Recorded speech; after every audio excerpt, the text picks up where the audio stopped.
Chapter 639, New Elder Vampire. After leaving Fabia's laboratory, Saber headed straight to the main hall, where the other elder vampires were waiting for him. Among the 10 seats around the stone table, only 3 seats were taken. Trista, Lenora, and Ingram welcomed Saber with a nod. Saber slowly pulled his stone chair back. The chair made a creaking noise. Read Chapter 474 to refresh your memories about the vampires. Have you found Hakon's killer? Asked Lenora. Ingram and Trista turned their gazes to Saber. Not yet, Saber simply shrugged. He didn't share the letter he received from Harriet when he was in R. Elder Ingram, you wanted to talk about something. Saber ingrained the 2 lady vampires and turned his gaze to the oldest elder vampire among them, Ingram. How prepared are we to face the Dark Lord? Ingram asked. He was always the quiet one, but when he asked this question, there was gravity in his voice. Why are you asking this so suddenly, Elder Ingram? Trista asked. Among all the vampires, they only called Ingram Elder due to his age and power. To this date, the vampires didn't know Ingram's cultivation stage. He kept his powers well hidden. Because of that, Ingram was the most feared and respected. Haven't you heard what happened to the Holy Church in the Royal Land? Lenora quickly asked Trista. Of course, I heard about that. My question is, what does that have to do with us? If you ask me, the destruction of the Holy Church works in our favor, said Lenora. It has everything to do with us. The Dark Lord is hunting down everyone he deems evil. I think we qualify to be called evil all the way, chuckled Trista. Elder Ingram, unlike Lenora and Trista, Saber didn't take the threat of the Dark Lord lightly. According to what I heard, we aren't strong enough to fight the Dark Lord. If he decides to hunt us down, we will have a problem, said Saber. Silence fell over them for a few moments. We may have to call upon all the elders, at least those who are alive, Ingram calmly said. His words shocked everyone. Why? Because it had been almost 100 years since all the 10 elders gathered in one place. This chapter upload first at Novelbin. Net. If you want to read more chapters, please visit Novel Next. Com to experience faster update speed. Elder Ingram, are you thinking of waking up a Blood Prince? The word sent shivers down Trista and Lenora's spines. The Blood Prince was one of the ancient vampires. They were the first creations of the Vampire Lord. However, due to their violent nature and long lifespan, the Blood Princes entered a state of slumber thousands of years ago. No one knew how many Blood Princes were in this world. Their records were lost in time. For now, the elders had access to one Blood Prince. Only through a special ritual could they wake up a Blood Prince. But waking up a Blood Prince had several drawbacks. One of them was that the elders would have to listen to the Blood Prince until the Blood Prince entered the slumber state. Simply put, they would take over the Deathless clan. Ingram nodded. But Trista's words were cut short when Ingram raised his hand. I saw the Dark Lord slaughter the Holy Guards. It wasn't a battle, as the mortals claim. It was a one-sided massacre. He killed several soul refiners within a snap of time. In my eyes, he wasn't even using a fraction of his true power. The word startled Trista and Lenora. In the night, they all could reach the fusion stage level 8. That was their base cultivation power. Coupled with immunity to spell attacks, regeneration, and inhuman speed, the vampires turned into a terrifying force of nature. A typical fusion stage cultivator would not be able to defeat the elder vampires. Unless one had a primordial flame, defeating an elder vampire was nearly impossible. We are not prepared to face him. That's the truth. Ingram's gaze swept across the other 3. Waking up a Blood Prince may be our only way to end the threat before it ends us all, said Ingram. His voice sounded more grave than usual. Elder Ingram. We have to think this through before we act. Waking up a Blood Prince isn't that simple. He or she would take over the clan. They would order us around. And think about our current state. The entire world knows we exist. What if the Blood Prince decides we are not capable of leading the clan and choose new elders? Lenora panicked. Her words had some merit. Saber knew this. To be honest, even he wasn't entirely on board with waking up a Blood Prince. As far as he was concerned, waking up a Blood Prince had more drawbacks than benefits. However, if Elder Ingram decides to wake up a Blood Prince, they would have no choice but to follow him. Forget about the Blood Prince. If they disagreed with him, Saber knew Ingram would kill them all and replace them with new elders. Unlike Trista and Lenora, Saber witnessed Ingram slaughter a group of vampires mercilessly in the Azer continent almost 100 years ago. They were all elder vampires created by Ingram himself. Although they possessed the title of elders, they were all inferior to the elders at the Round Table. Those elder vampires were tasked to eliminate all the kings and queens in Azer at that time. To their bad luck, they failed, almost exposing the vampires in the process. As a result, Ingram slaughtered every single elder vampire without a shred of mercy. Despite his calm composure, Saber knew how cruel Ingram really was. The entire Deathless clan thought Saber was the most terrifying, but Saber himself was terrified of Ingram. Even if Trista, Lenora, and he teamed up, they would stand no chance against Ingram. Hence, Saber didn't want to go against Ingram's wishes. I lived longer than the three of you combined. I know a threat to us when I see one. The Dark Lord is a threat. Don't make me repeat my words, Ingram creased his brows. The room became colder to the point that they could all see their breath escaping their noses. His eyes glimmered with intense killing lust. We will do as you wish, Elder Ingram, Saber quickly exclaimed before the situation escalated further. But we have one tiny problem. We only have 9 elders, said Trista. No, we have 10, said Saber. But, except for Ingram, the other vampires didn't have a clue about the 10th vampire.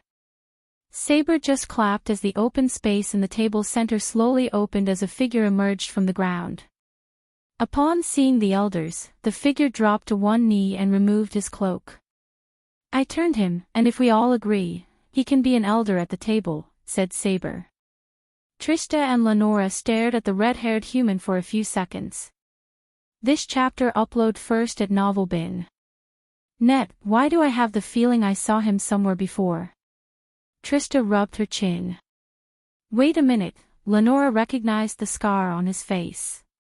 Then she had a light of realization.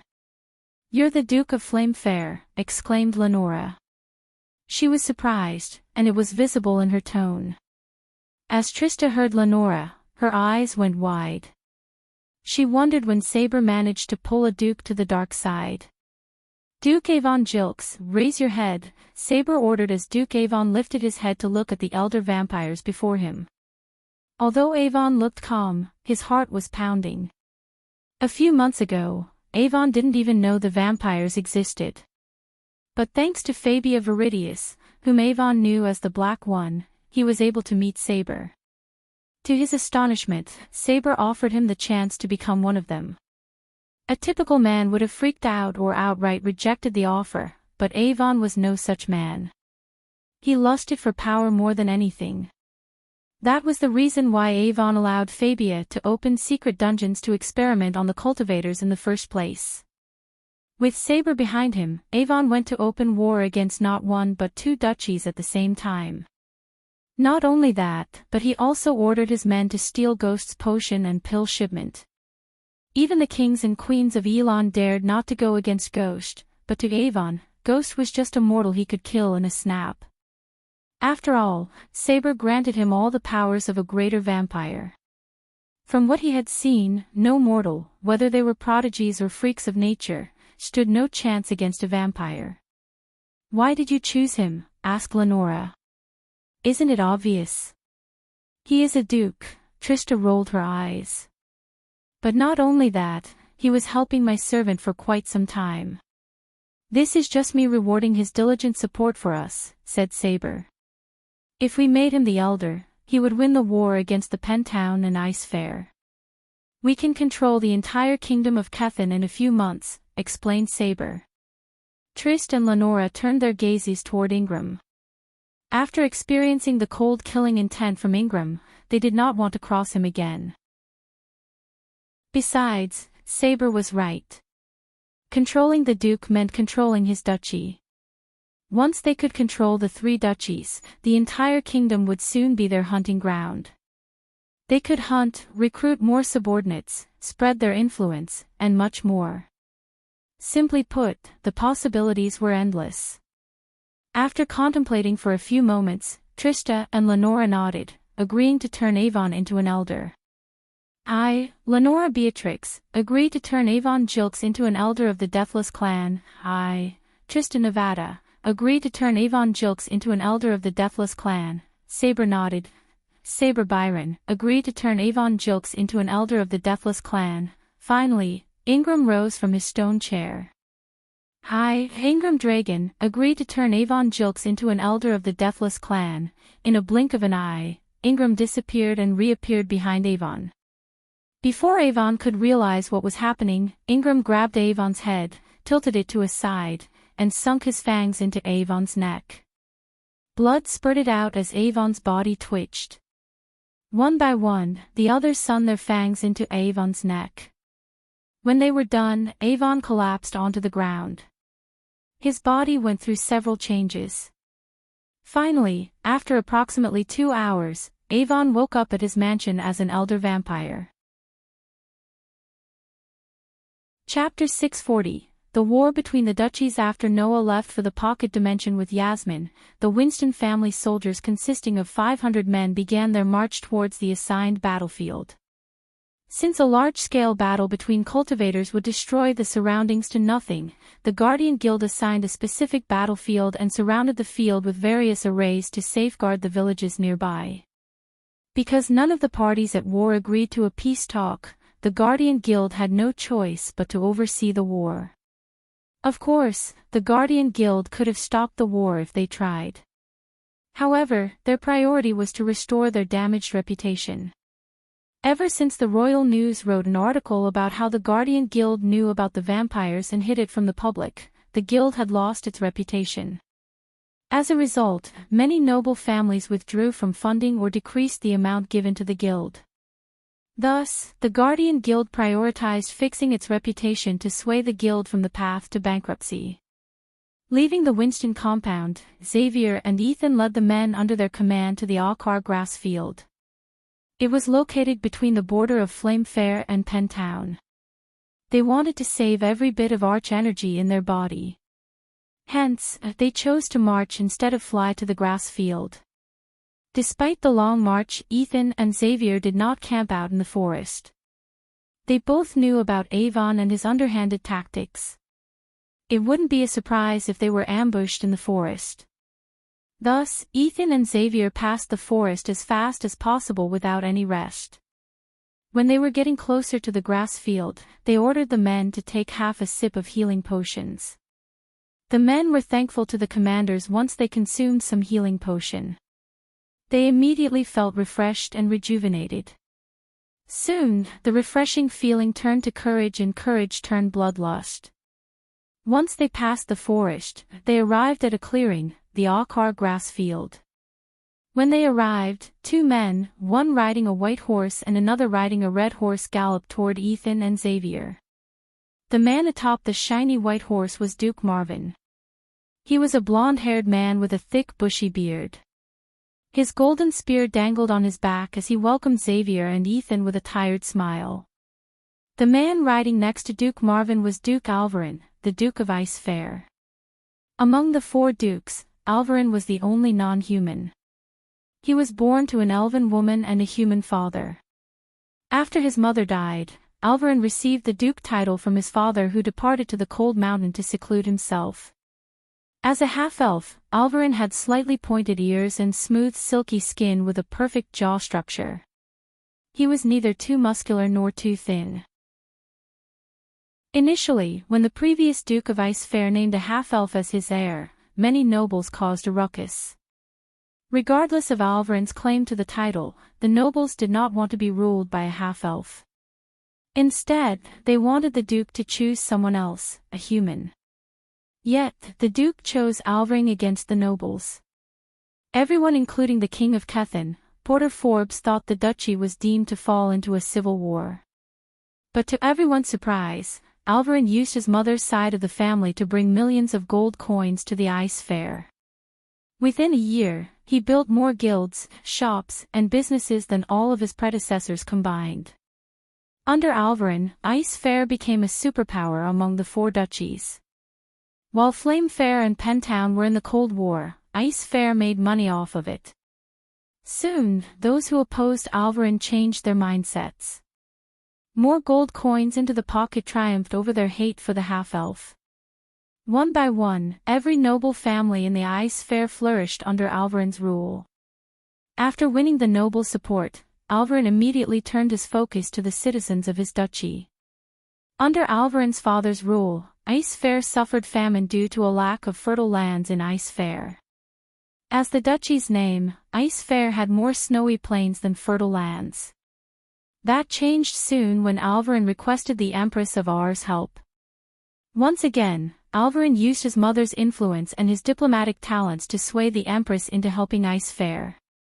With the help of the Empress, a special unit of elves arrived from Aur, cultivating the snow plains into fertile lands.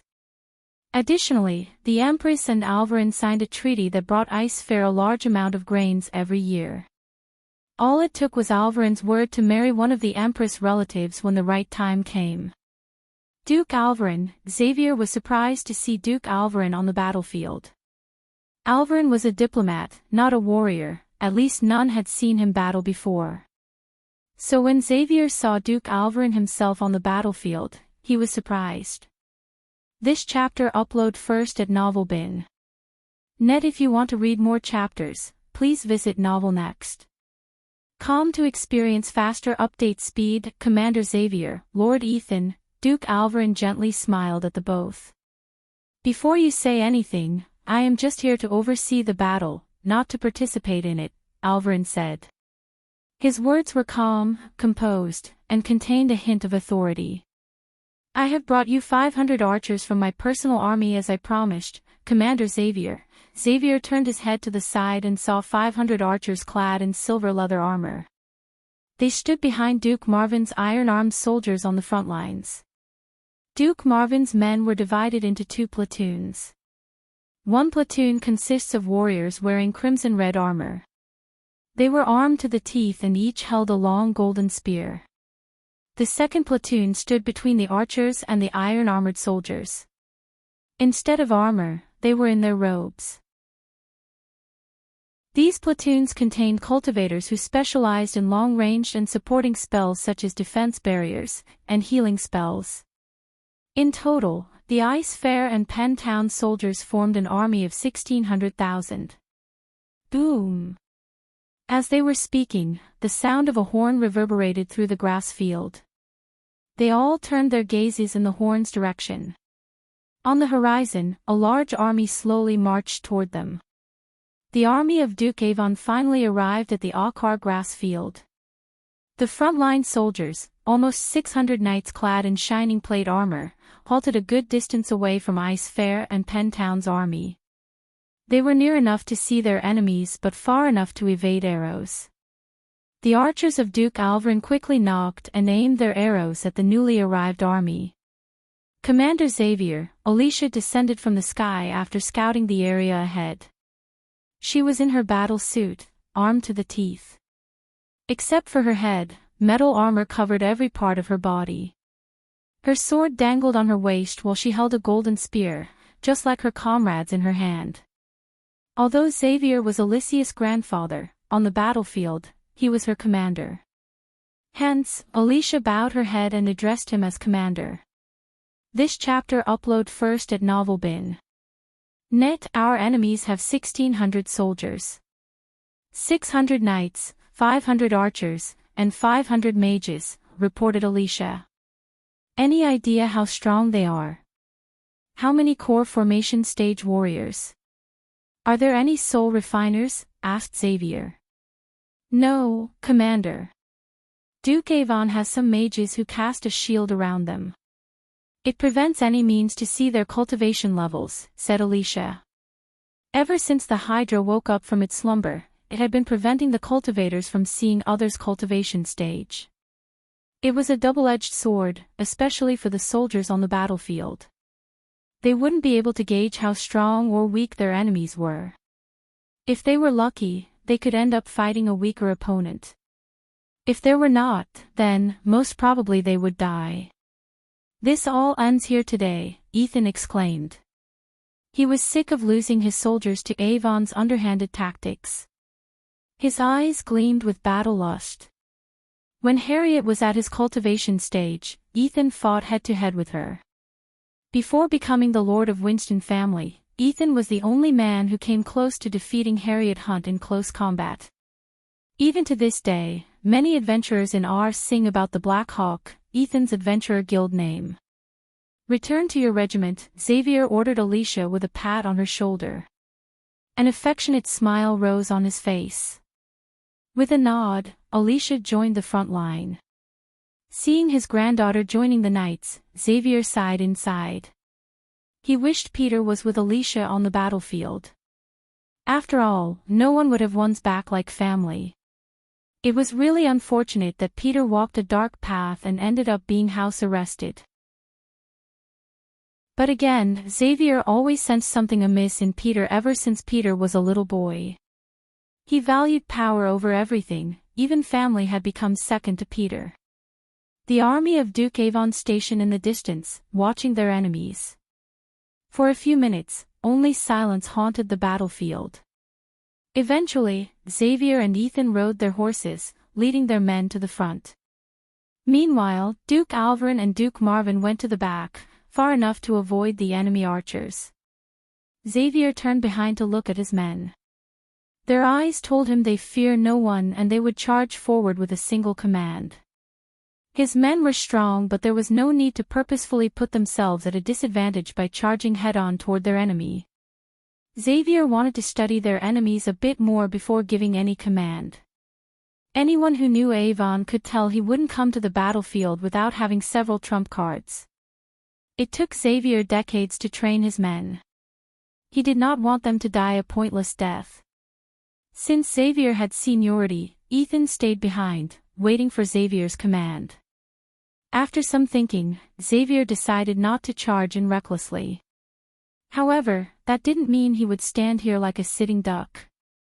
Bring out the beast. Xavier issued an order as several knights dismounted their horses and started assembling a portable weapon made of iron. It resembled a hybrid of a ballista and a cannon. The long hollow tube was as long as 2 carriages combined. After several minutes, the knights finished assembling the weapon and pointed it at the army of Duke Avon. Xavier moved a bit closer to Duke Avon's army. He then used a sliver of arch energy to amplify his voice. Duke Avon, come out. Xavier's roar was loud enough, even without amplifying his voice. But with his arch energy amplifying his voice, his words reverberated the entire grass field. The novel will be updated first on this website. Come back and continue reading tomorrow, everyone. Chapter 641 Duke Avon's appearance. When the sun disappeared on the horizon, stars peeked their heads out in the dark sky. They glimmered in the black canve-like sky. There was a coldness mixed with beauty in the night sky. Under the black sky, the 2 armies waited for each other to charge forward. Commander Xavier's words caused a commotion in both armies. They all waited for Duke Avon to appear, but he was nowhere to be seen. Even Duke Avon's commanders didn't see Duke Avon for a few days. They only received a parchment containing Duke Avon's order and crest. Looking at warriors such as Ethan and Xavier leading their men, Duke Avon's commanders felt a bit down. Their morale was down, especially after seeing the iron weapon the soldiers assembled. If you don't come out, we will blow your army into bits and pieces, Xavier continued to roar. Come out and face me like a man. A duel. We will finish this without bloodshed. On the front lines stood the 3 commanders of Duke Avon's army. They were all covered in iron plate armor from head to toe. Even their horses were armed to the teeth. They looked at the enemy soldiers, threatening to charge toward them any moment. "That damn old bastard," one of the commanders gnashed his teeth. "The thing they are pointing at us," the commander dragged his words, "the beast, yes," another one who was familiar with the weapon nodded. "Commander Xavier's pet. The same thing the Belleforts used to siege many castles." This chapter upload first at Novelbin. Net. If you want to read more chapters, please visit Novel Next. To experience faster update speed, the soldiers amplified their gazes using arch energy and stared at the weapon, particularly at its long hollow tube. It resembled a cannon, but the base was that of a ballista. They could hardly see the weapon, but some of them could see the glowing runes engraved on its black metal surface. Silence fell over the battlefield after Xavier stopped roaring. As a veteran who went through countless wars, Xavier possessed the skill to study his enemies. At the moment, Duke Avon's army looked to be in low morale. The Duke, their leader, wasn't there with them, while all the leaders, including Duke Alvarin, blessed their enemies with their presence. Many soldiers in Duke Avon's army felt hesitant to fight the demon. Xavier's presence made them tremble. Almost everyone in the army heard about Xavier's tales and how dangerous the man was on the battlefield. Duke Alvarin leaned slightly to his side. "Isn't Alicia a guardian? How could she participate in the war?" The Guardian Guild had a rule stating its members cannot participate in any wars. Instead, the guild preferred to stay neutral and only advocated stopping wars. So when Duke Alvarin saw Alicia in her battle armor, he was surprised. "She quit the guild." "I thought you'd know that by now, Duke Alvarin," answered Duke Marvin. After the guild began an investigation on Peter, Tenulia asked Alicia to take a long holiday. By that time, the Cold War between Ice Fair and Flame Fair escalated to the point Duke Avon waged a full-on war against Ice Fair. Being in the guild without any power to help her brother caused great pain to Alicia. She was both mentally and physically exhausted. After a long discussion with Noah, Ethan, and her family members, Alicia decided to quit the Guardian Guild. She desperately wanted to help her family out of the trouble caused by Peter. That was the reason Alicia joined the army raised by the Belfort family under her grandfather. Now that she had quit the guild, she was free to side with any kingdoms or families in a war. Furthermore, she was free to find whatever was necessary to free her brother. Makes sense. Duke Alvarin recalled everything that had transpired in the tournament related to Peter. As a matter of fact, he received several complaints from the nobles in secret about a vigilante beating the hell out of their kin in the night. He even designated a special unit of soldiers to hunt down this vigilante. But never in a million years, he thought Peter would be this vigilante. The Belfort family was one of the very few families that didn't oppose his ascension to the duke title. They respected his father's wishes and supported him wholeheartedly. To be honest, Duke Alvarin was glad that Ghost exposed Peter instead of his own unit. It could have caused a rift between him and the Belfort family if his soldiers had caught Peter. Although it was hardly discernible to a normal person's eyes, Ethan could see the soldiers of Duke Avon trembling. Realizing this was the perfect time to strike at the enemy, Commander Xavier raised his hand, threatening to issue an order any time. "Soldiers, we don't need big morale-boosting speeches. We boost our morale by hunting down our enemies. We boost our morale by feasting on their blood. You have followed me into countless battles and emerged victorious. Today won't be any different. Let us strike our foes and decimate the Flame Fair once and for all." Xavier's words sent shivers running down the opposing soldiers' spines. His words were filled with murderous intent. This chapter upload first at Novelbin. Net. Some cowardly soldiers even took a step back, and the soldiers standing at the last line pondered if they should sneak away. Their morale was at its lowest when a bolt of lightning cracked the sky, almost splitting the sky into halves. The bolt of lightning was too bright to the point many closed their eyes for a moment. When Xavier and his men were about to march forward, they saw Duke Avon standing in front of the soldiers. The orbs of light hovered above the flame-fair army, illuminating his face. As soon as the flame-fair soldiers saw the Duke, they felt relieved. Soon the relief turned into courage, and courage boosted their morale. A small smirk rose on Xavier's face. Once they marched for a few seconds, Duke Avoyne would be in the beast's firing range. At that time, they could kill Duke Avon with a single shot and end this war before it even begins. Fire! Xavier shouted. On cue, the beast roared. Crimson iron lava-like cannonballs shot toward the Duke and his army. The temperature around them rose several degrees as the projectile whizzed by. The cannonball soared through the air.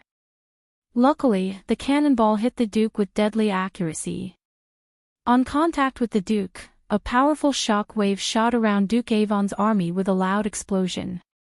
The ground rumbled as the cannonball exploded into numerous small orbs of lava. Although the frontline soldiers erupted their shields in front of them, the shock wave knocked them down from their horses. Following the explosion, a dust cloud formed around the Duke, preventing Xavier and his soldiers from seeing what was the result of the hit. When the dust storm died down, they all saw Duke Avon standing there without a single scratch on his body. The soldiers of Duke Avon's opposing army, including Xavier and Ethan, bewilderedly stared at Duke Avon. Hints of confusion were evident on their faces. Even the commanders of Duke Avon's army were stunned at the outcome. Those who were near the Duke looked at him with quizzical eyes. There was a huge explosion, the ground rumbled and the temperature rose, but that was all. Even the numerous smaller fireballs spat out by the hit dispersed after several seconds, as though an invisible hand swept them away into non-existence. So that was the so-called beast, huh? Not impressed, Duke Avon smirked. His words were loud enough for everyone on the battlefield to hear. Yay. It took Duke Avon's soldiers several seconds to realize their leader had dispersed the enemy's most powerful weapon without breaking a sweat. When their brains finished processing what had just transpired, they were shocked, but soon the shock turned into tenacity. Their morale shot through the roof as they roared. The soldiers raised their weapons toward the sky. Their battle cry rumbled as loud as a thunderclap. Xavier never thought Duke Avon was strong enough to withstand the beast's direct hit. Any normal man would have exploded into bits and pieces. Unless Duke Avon had reached the peak soul refining stage or cast a legendary defense spell, it was impossible for him to survive such a direct hit. After dispersing the cannonball, Duke Avon just smirked. He adjusted his red robes before turning his back on the charging enemies. Don't take prisoners, Duke Avon simply said before walking through the army to the back. To everyone's astonishment, Duke Avon did not charge onto the enemies. After startling everyone by stopping the cannonball, he just decided to stay at the back instead of fighting on the front lines. However, the show Avon put on boosted morale and gave the soldiers the courage to face their enemies. Despite what Avon did, Xavier did not slow down. He was a veteran who went through countless battles. A simple variant wasn't enough to discourage the demon. Instead, Xavier let out a roar and marched faster than before. Behind Xavier, Alicia was running as fast as Xavier's horse. She almost surpassed him. At that moment, Ethan, Xavier, and Alicia led the entire army by the front. Boom! Boom! Boom! Although the beast failed to kill Duke Avon, the knights continued to fire cannonballs from the beast. Every time the beast roared, the ground trembled as the temperature rose by several degrees around them. Seeing the cannonballs soaring towards them, the mages from Avon's army flew forward, preparing to cast defense shields around the army on the ground. They doubted the army could withstand the cannonballs like Duke Avon. While the two armies were about to clash, a couple of level 10 soul refiners from the Guardian Guild appeared in the sky to cast a barrier around the Archer grass field. Instead of trying to stop the war, they ensured the war happens in a controlled environment. Chapter 642 The Bloody War Under the Night Sky. The two armies charged at each other. Their footsteps shook the ground like an earthquake. Ethan, Xavier, and Alicia led the Ice Fair and Pen Town armies, while 3 armored knights led the Flame Fair army instead of Duke Avon. Unmasked hostility and bloodlust filled the air. The army of Duke Avon glared at Xavier, Ethan, and Alicia. Each of them terrified the soldiers, but with Duke Avon behind them, they showed nothing but battle lust in their eyes. Finally, they found an outlet for their boiling battle lust. When the two armies were just a short distance from each other, Xavier roared, "Show no mercy!" The entire army behind him roared in unison. With Ethan and Xavier leading the army, the soldiers fearlessly charged toward the Flame Fair army.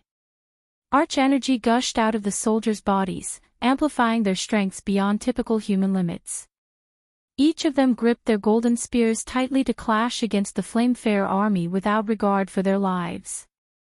The two armies collided. The sound of iron striking iron reverberated as armored knights' swords and spears struck against each other. Sparks flew, and blood filled the air as the two opposing foes broke into a melee. The Flame Fair army broke out, fighting like savages. Both armies were fearless as they swung their weapons left and right. Alicia also roared and hacked every enemy in her path without a shred of mercy. The Flame Fair soldiers were Alicia's outlet for her buried anger. She used her spear to stab a couple of soldiers simultaneously and her other hand to send cold spikes left and right.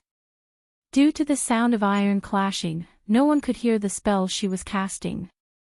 While Alicia was slaughtering the Flame Fair army, Ethan and Xavier wreaked havoc on the other side. To Xavier's surprise, Ethan fought like a demon incarnate. Riding the black horse, Ethan looked more demon than Xavier. Unlike Alicia, Ethan did not cast any spells. He just used his sheer strength to slash and dash the enemies with his long sword. However, the Flame Fair soldiers weren't powerless either. In fact, they surprised Xavier himself. While Alicia and Ethan were killing the soldiers effortlessly, Xavier's personal army struggled against the Flame Fair soldiers, especially the 3 armored commanders. Coupled with the secret potion, Duke Avon mixed in their meals, the decades of training and experience made the Flame Fair army stand their ground against Xavier's army. Demonic ice rain. Alicia roared in a deep hate-filled voice. Many Flame Fair soldiers intuitively brought their weapons above shield themselves. Soon, a large glowing chakra lit the battleground beneath. Those who were in the spotlight felt the temperature drop by several degrees. Their skin went numb to the coldness. A split second later, the chakra shot countless ice spikes from above. Hundreds of ice spikes rained down upon them with enough force to impale everyone below. Some of them got lucky when the mages of the Flame Fair army cast a barrier around the soldiers. Upon colliding with the golden dome around the army, the ice spikes exploded into bits and pieces of ice. When the chakra faded away, the archers of Duke Alvarin released their arrows. They lit the arrows with flame before firing. In mid-air, they resembled a swarm of fireflies. Both armies quickly cast whatever defense spell they could, and those who held shields raised them above their heads. Spells and arrows weren't sentient to know who was friendly and who was the enemy. In a few minutes, hundreds of soldiers were either killed or lost their limbs in the clash. All of it was because of one man's ego, Duke Avon. This chapter upload first at Novelbin. Net. If you want to read more chapters, please visit Novel Next. Com to experience faster update speed. The Duke is mine. Alicia roared as her voice reverberated throughout the entire battlefield. Stop! Xavier tried to stop Alicia, but the loud explosion sounded from the beast made his shout inaudible. Moving forward, Alicia raised her hand, firing a stream of ice from her palm. The weaker soldiers who were in the ice stream's path immediately turned into statues. Her ice stream cut open a path in the army as she shot toward the Duke. "Where are you going?" A murderous shout was heard when Xavier tried to follow Alicia. His battle instincts kicked in as he blocked the long axe with his sword. His hand went numb. Soon, the three armored commanders surrounded Xavier. Looking at this from quite far from Xavier, Ethan plunged his spear into the ground with enough force to create a strong shock wave. For the first time, Ethan cast this shock wave since the start of his battle. Everyone in a 3-meter radius around Ethan was sent flying. He leaped into the air, preparing himself to shoot toward Xavier. "Go to her," Xavier amplified his voice with arch energy. His words sounded in Ethan's head like a bell, clear and loud. On a battlefield, even a split-second hesitation would cost a life. Ethan knew this. For instance, if Ethan hesitated even for a second to follow Xavier's order, either he or Alicia would be killed. A veteran commander like Xavier would not die to 3 unnamed commanders. Hence, Ethan obeyed his order by flying in Alicia's direction as fast as he could. Seeing Ethan's trajectory toward their lord, the mages hovering in the air immediately cast several spells to stop Ethan from reaching the Duke. Ethan flew like an arrow shot from a bow. However, he quickly halted when he saw a beam of blue energy heading toward him. Intuitively, Ethan swayed his body to the side, avoiding the energy beam just by a few inches. Without giving Ethan any more time, another mage fired a long thick arrow made of fire in Ethan's direction from above. Ethan swayed left and right, avoiding the spell. But his bad luck, he kept getting bombarded by the mages above him. While Ethan was facing the mages, Alicia finally reached the Duke, who stood way behind his army, close enough to see the battlefield but far enough from the archers and the beast. In stark contrast to his normal crimson-red attire, Duke Avon wore dark robes from head to toe. He even covered his head with a cloak. When Alicia went past the mages and the army, she saw Duke Avon standing alone without any personnel guards. His eyes glimmered like a cat in the darkness. "Face me like a man," Alicia slowly stepped towards Duke. Her sword dangled around her waist until she unsheathed it. She held the golden spear in one hand and the sword in the other. Although she couldn't see Duke Avon's cultivation stage, she didn't fear him at all. She completely ignored that Duke Avon single-handedly stopped the beast's cannonball. Hearing her murderous tone, Duke Avon remained calm. He did not indulge her in a conversation. Instead, Duke Avon looked up at the moonless sky. He could feel the darkness powering him up. New sensations caused his mind to be bewildered. The power of being a vampire really mesmerized him. Before turning into an elder vampire, he had never thought he could hear someone's heartbeat so clearly from a distance. At this moment, Avon could see the world from a different perspective. For instance, Avon could see the energy radiation around Alicia. It was evident to him that Alicia was weaker than him. To Avon's surprise, only 2 people on the entire battlefield who could fight him head-to-head, Xavier and Ethan. As Alicia got closer to Avon, he could smell the sweet fragrance of blood. Immediately, his stomach growled. This strange feeling of hunger was new to Avon. Previously, if he had seen a beauty like Alicia, his mind would have created sexual thoughts. But now, he only wanted to feast on her blood. As a human, he knew drinking blood was animalistic or even forbidden. Still, his urge to suck her dry was too strong to resist. Under his dark cloak, the 2 fangs slowly grew to the point they stuck out of his mouth. Due to the darkness and his cloak, Alicia couldn't see the changes on his face. If she could, she would have seen the evil grin on Avon's face. This chapter upload first at Novelbin. Net, I will end this pointless war once and for all. Alicia halted her steps from a couple of meters away from Avon. By killing you, the area turned colder as a white mist surrounded the 2. By learning only icy spells, Alicia became closer to controlling the coldness in the area. However, she wasn't a god like Michael or Noah. Otherwise, she could have controlled the element itself. You are the bitch who follows that Winston boy everywhere, Duke Avon amused. He collects beauties like trophies, doesn't he? Avon questioned Alicia. Alicia didn't show any emotion on her face. However, she was boiling in rage inside.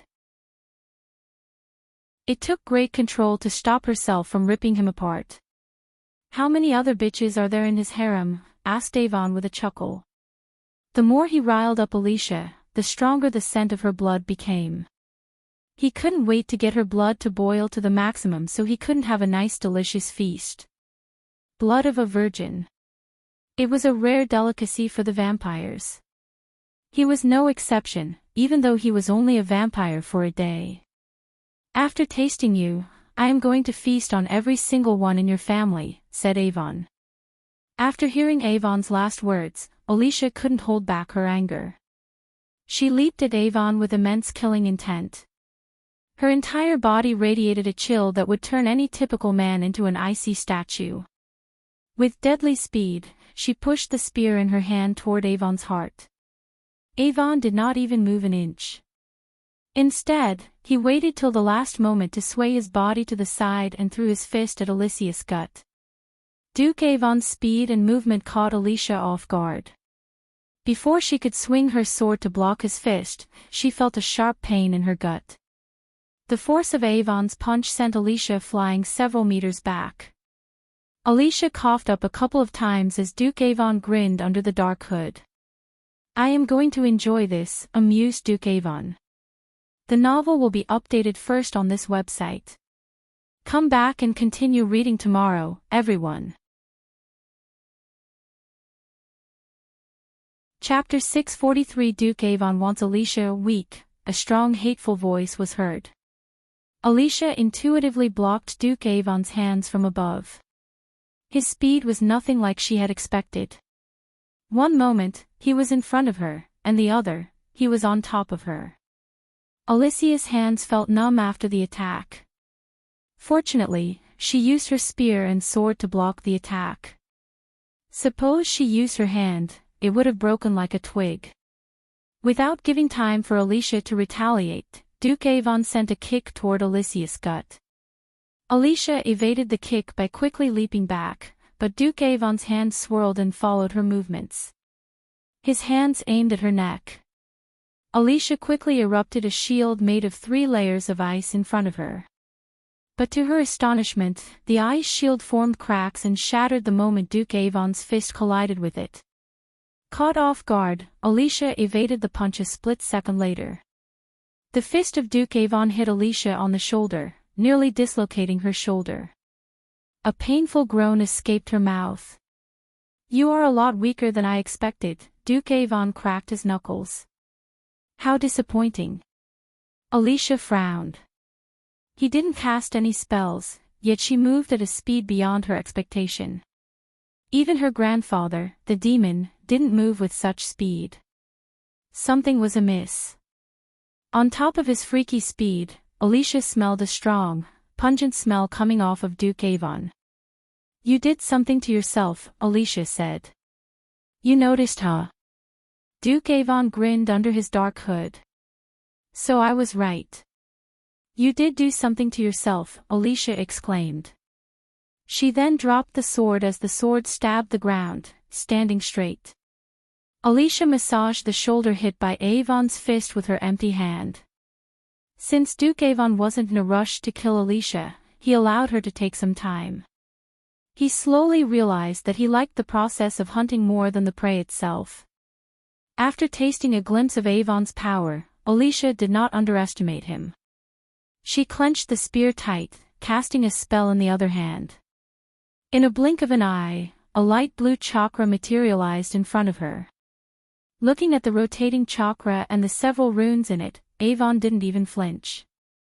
Instead, he waited for the chakra to do something. His wish came true soon as the arrows made of ice shot out from the chakra rapidly toward him. The chakra moved along with Alicia.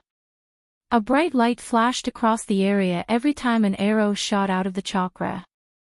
Cold air surrounded Alicia and Avon. But to Alicia's astonishment, none of the arrows made a dent in Avon. He just stood there, taking the arrows without moving an inch. Every arrow that hit Avon exploded into tiny dots of light before fading away. As a vampire, he was completely immune to any spell attacks. Poor Alicia had no idea Duke Avon before her was an elder vampire. The last time an elder vampire appeared, it took Michael and Noah to kill him. Compared to Duke Avon, the elder vampire Michael and Noah fought was far weaker. That elder vampire was created by Hakon and Trista, two elder vampires. On the contrary, Avon was turned by 4 elder vampires. Alicia didn't know she started a fight that she had no chance of winning. This chapter upload first at Novelbin. Net. If you want to read more chapters, please visit Novel Next. To experience faster update speed. I wonder how it feels to have my own minions. Avon slightly tilted his head, looking at Alicia from head to toe. As an elder vampire, he was free to do whatever he wanted as long as it benefited the vampires. After exchanging some blows with Alicia, Avon wondered whether to kill her or turn her into a vampire. According to Saber, the stronger one's will, the harder it would be to turn and control them. However, once their will was broken, they could be turned into a powerful greater vampire and eventually an elder vampire. His train of thought was cut short when Alicia leaped at him with her spear pointing directly at his head. She pushed herself to the maximum. As a result, she moved at the speed of an arrow. But to Avon, she moved at a snail's pace. He waited patiently until the spear was just a few inches away from his head. When the spear was about to penetrate his head, Avon grabbed the spear, pulled it toward him, and slapped Alicia right on the face. His slap was strong enough to send Alicia flying for nearly 10 meters. Avon was surprised to see his own strength. He only used a sliver of his strength, yet it was enough to send Alicia flying. This is power. Avon looked down at his fists. His grin grew ear to ear. At this moment, Avon felt he could take on the entire world. He feared nothing. With the blood of a vampire, he was quite unstoppable. Soon, Saber would find a solution for them to walk at night, and at that time, the night rulers would rule the day too. However, to achieve Saber's goal, Avon must first bring the kingdom of Kethern to Saber's feet. Only then could Saber use Kethern as his hunting ground and conduct several experiments to find a solution for the sun. The elder vampire fought Michael, and Noah used the dark web created by one of Saber's minions like Fabia. Although it prevented the sun rays from penetrating through, the dark web couldn't exist for more than a day. After what had transpired in the alchemist competition, Saber ordered his minions to perfect the dark web while sourcing another group to come up with a new solution. The elder vampires before the current ones were quite satisfied with living in the shadows. But it changed now. Saber and his group of elder vampires, except Ingram, wanted to rule both the day and night. Now that the Guardian Guild exposed them, they wanted to control the world more than ever before. Finally, Alicia hit the ground with a small thud. She slid through the grassfield for several meters, leaving a bloody trail before coming to a halt. Her face was slightly swollen as one could see the handprint on her cheek. She coughed out blood. When she picked herself up, her silver armor was completely drenched in mud. Gritting her teeth, Alicia suppressed the pain. With a flick of her wrist, she took out a glimmering blue potion. Avon glared at the potion in her hand. The potion in Alicia's hand paled in comparison to the potions he recently acquired. To Alicia's surprise, Avon allowed her to drink the whole potion without doing anything. He patiently waited for Alicia to completely heal up. Why? Alicia questioned herself. But pushing her doubts to the corner of her mind, she dashed at Avon once again. This time, her speed was several times faster than before. On her way to Avon, she threw the spear aside and picked up the sword sticking into the ground. In a few blinks of an eye, she appeared in front of Avon. Surprised by her speed, Avon failed to react in time. Using this momentary slip-up of Avon, Alicia swung her sword, deeply cutting Avon's shoulder. Blood spurted out. She did not stop with one cut. Instead, Alicia swung her sword left and right with monstrous speed. One by one, the cuts on Avon's body increased. Avon purposely let Alicia cut him so he could see his regeneration ability with his own eyes. Still, he avoided the sword slashes aimed at his neck. Although the vampires possessed a regeneration ability, they couldn't regenerate a severed head. A common or an uncommon sword had no chance of penetrating a vampire's thick skin, especially an elder's vampire's skin. But the sword in Alicia's hand was a family treasure gifted to her by Xavier himself. The dwarves forged the sword using some rare metals and engraved runes to complement cold elemental spells. Seeing Avon avoiding the slashes aimed at his neck, Alicia began to specifically aim for his head. She felt like she found a weakness and tried to exploit this weakness. While slashing her sword left and right, Alicia cast Demonic Ice Rain spell again, targeting Duke Avon. But to her astonishment, when the chakra materialized above them and illuminated the area, she noticed the cuts on Avon's body closing up without Avon taking any healing potions. Furthermore, she noticed Avon's eyes glimmering under the dark hood and a glimpse of his fangs. Her body went rigid as her brain started to process everything that had transpired. She immediately tried to leap back. But just as she was about to, Avon grabbed her by her neck. At this time, the ice spikes started to rain down upon Avon. Before the spikes could reach him, Avon looked up. A black mist shot out of him, creating a crescent shield above them. This chapter upload first at Novel Bin.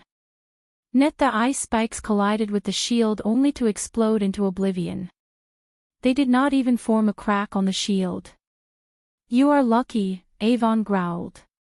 Under his deadly grip, Alicia's face turned paler. She tried to cut him with the sword but he just swatted the sword out of her hand. "You will be my first minion." Take great pride in that, Alicia felt a chill hearing his animalistic growl. She could see the fangs more clearly up closer. "You, vampire." Alicia could hardly utter these words. "Soon, you will be one of us too," Avon pulled Alicia closer. He took a long whiff of the sweet fragrance coming from Alicia's blood. More than anything, he wanted to sink his fangs into her neck. Alicia struggled frantically but he was too strong. "No." Alicia felt Avon's skin against her skin. When he was about to turn her into a vampire, a golden light flashed across the sky. The next moment, something shot directly onto Avon, sending him flying. Alicia coughed. "Stay back." To her surprise, Ethan stood between her and Avon with golden metallic wings protruding out of his back. The golden light radiated by Ethan's wings weakened Avon. He hissed and leaped back to get away from the golden light. "Uncle. He is not a human anymore. He is a vampire," Alicia managed to warn Ethan. Her words startled Ethan but he didn't flinch. "Get back to your grandfather." "I will take care of this," said Ethan. "The hell you will," the hatred-filled voice of Avon reverberated in the area.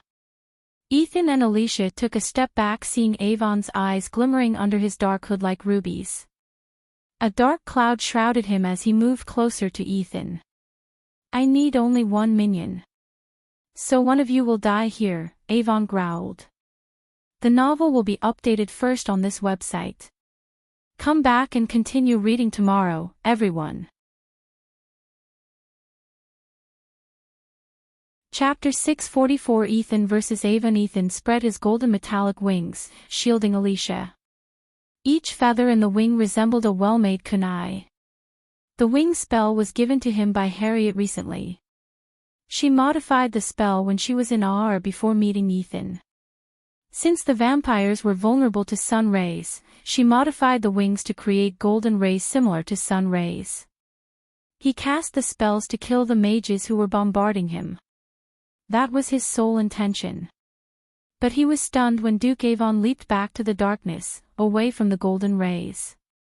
"When you see a vampire, cast this spell and run away," Diana's words sounded in his head. Ethan creased his brows.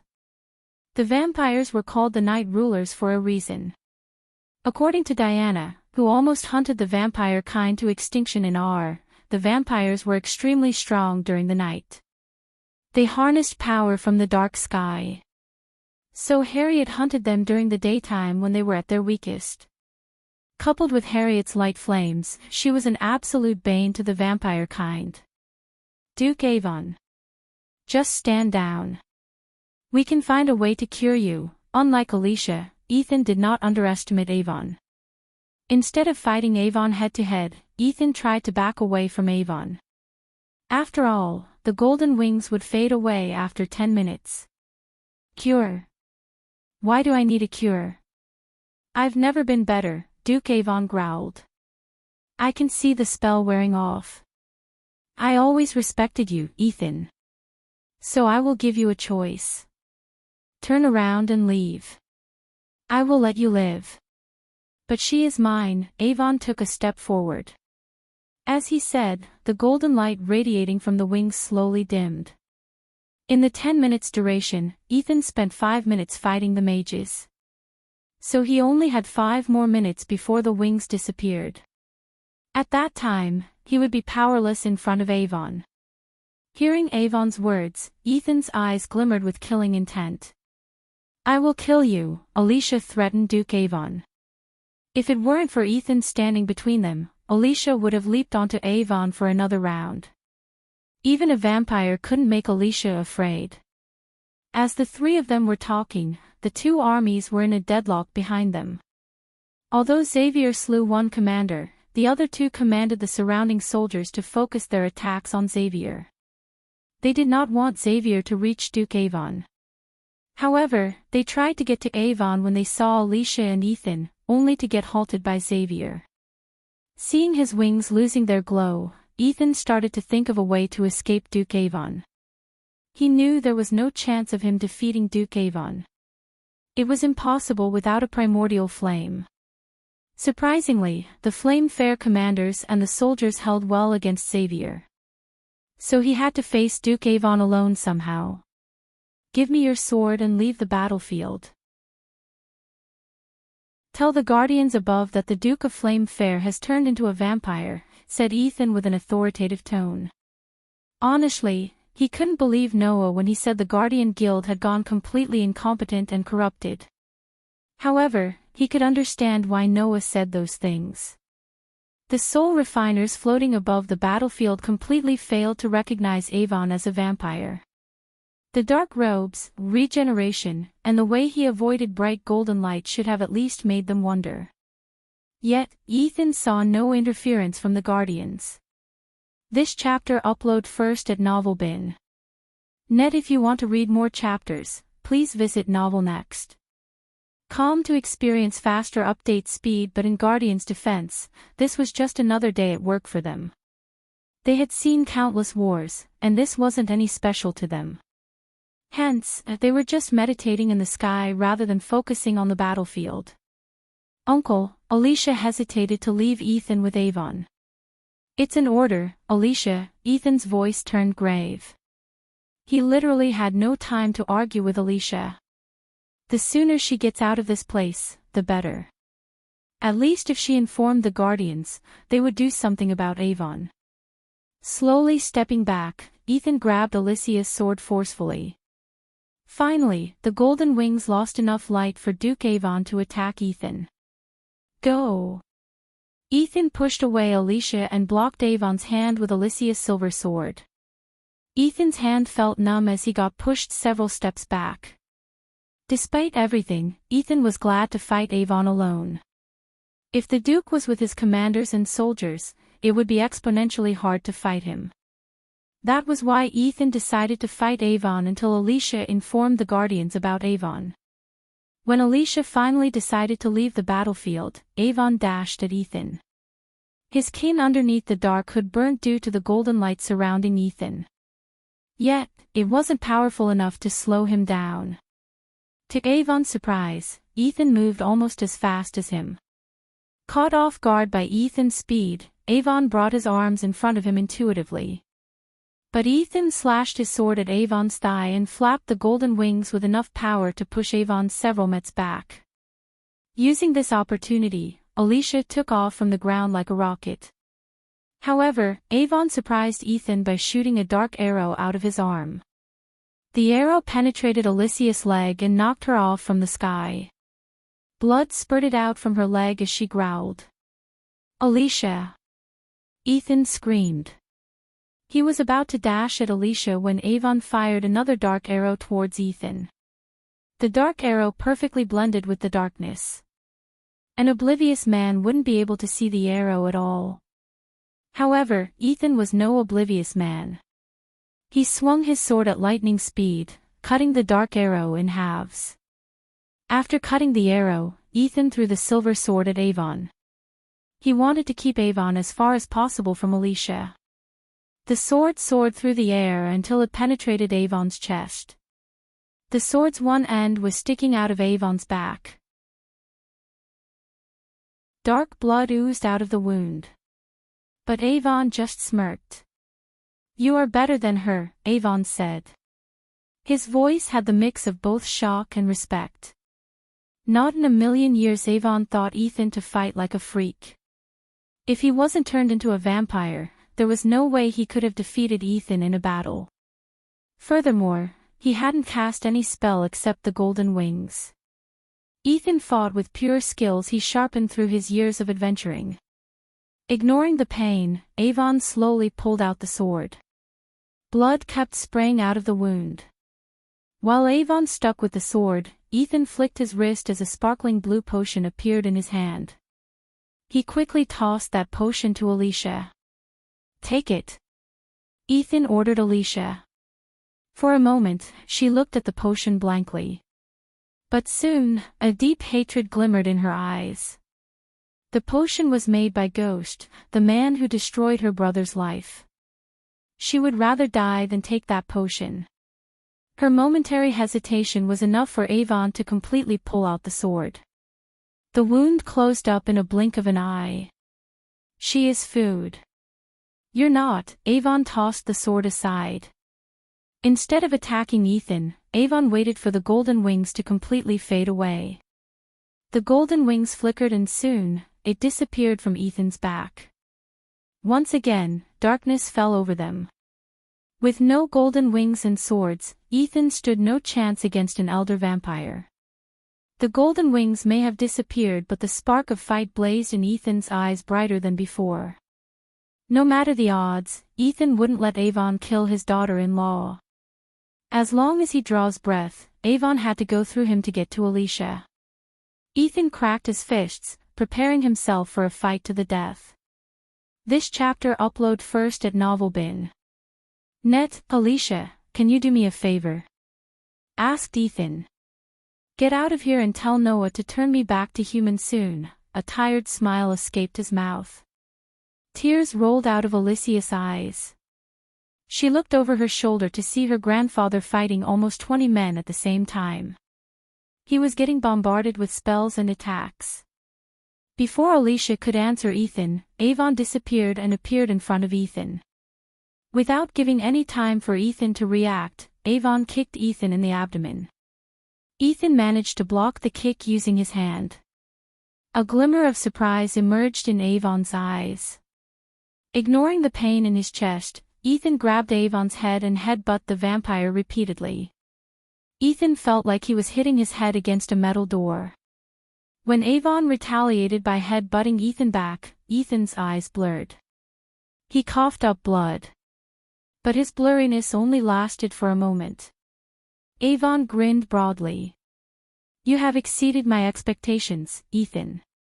Now I see how all your children turned out to be freaks of nature." The Duke's eyes turned predatory.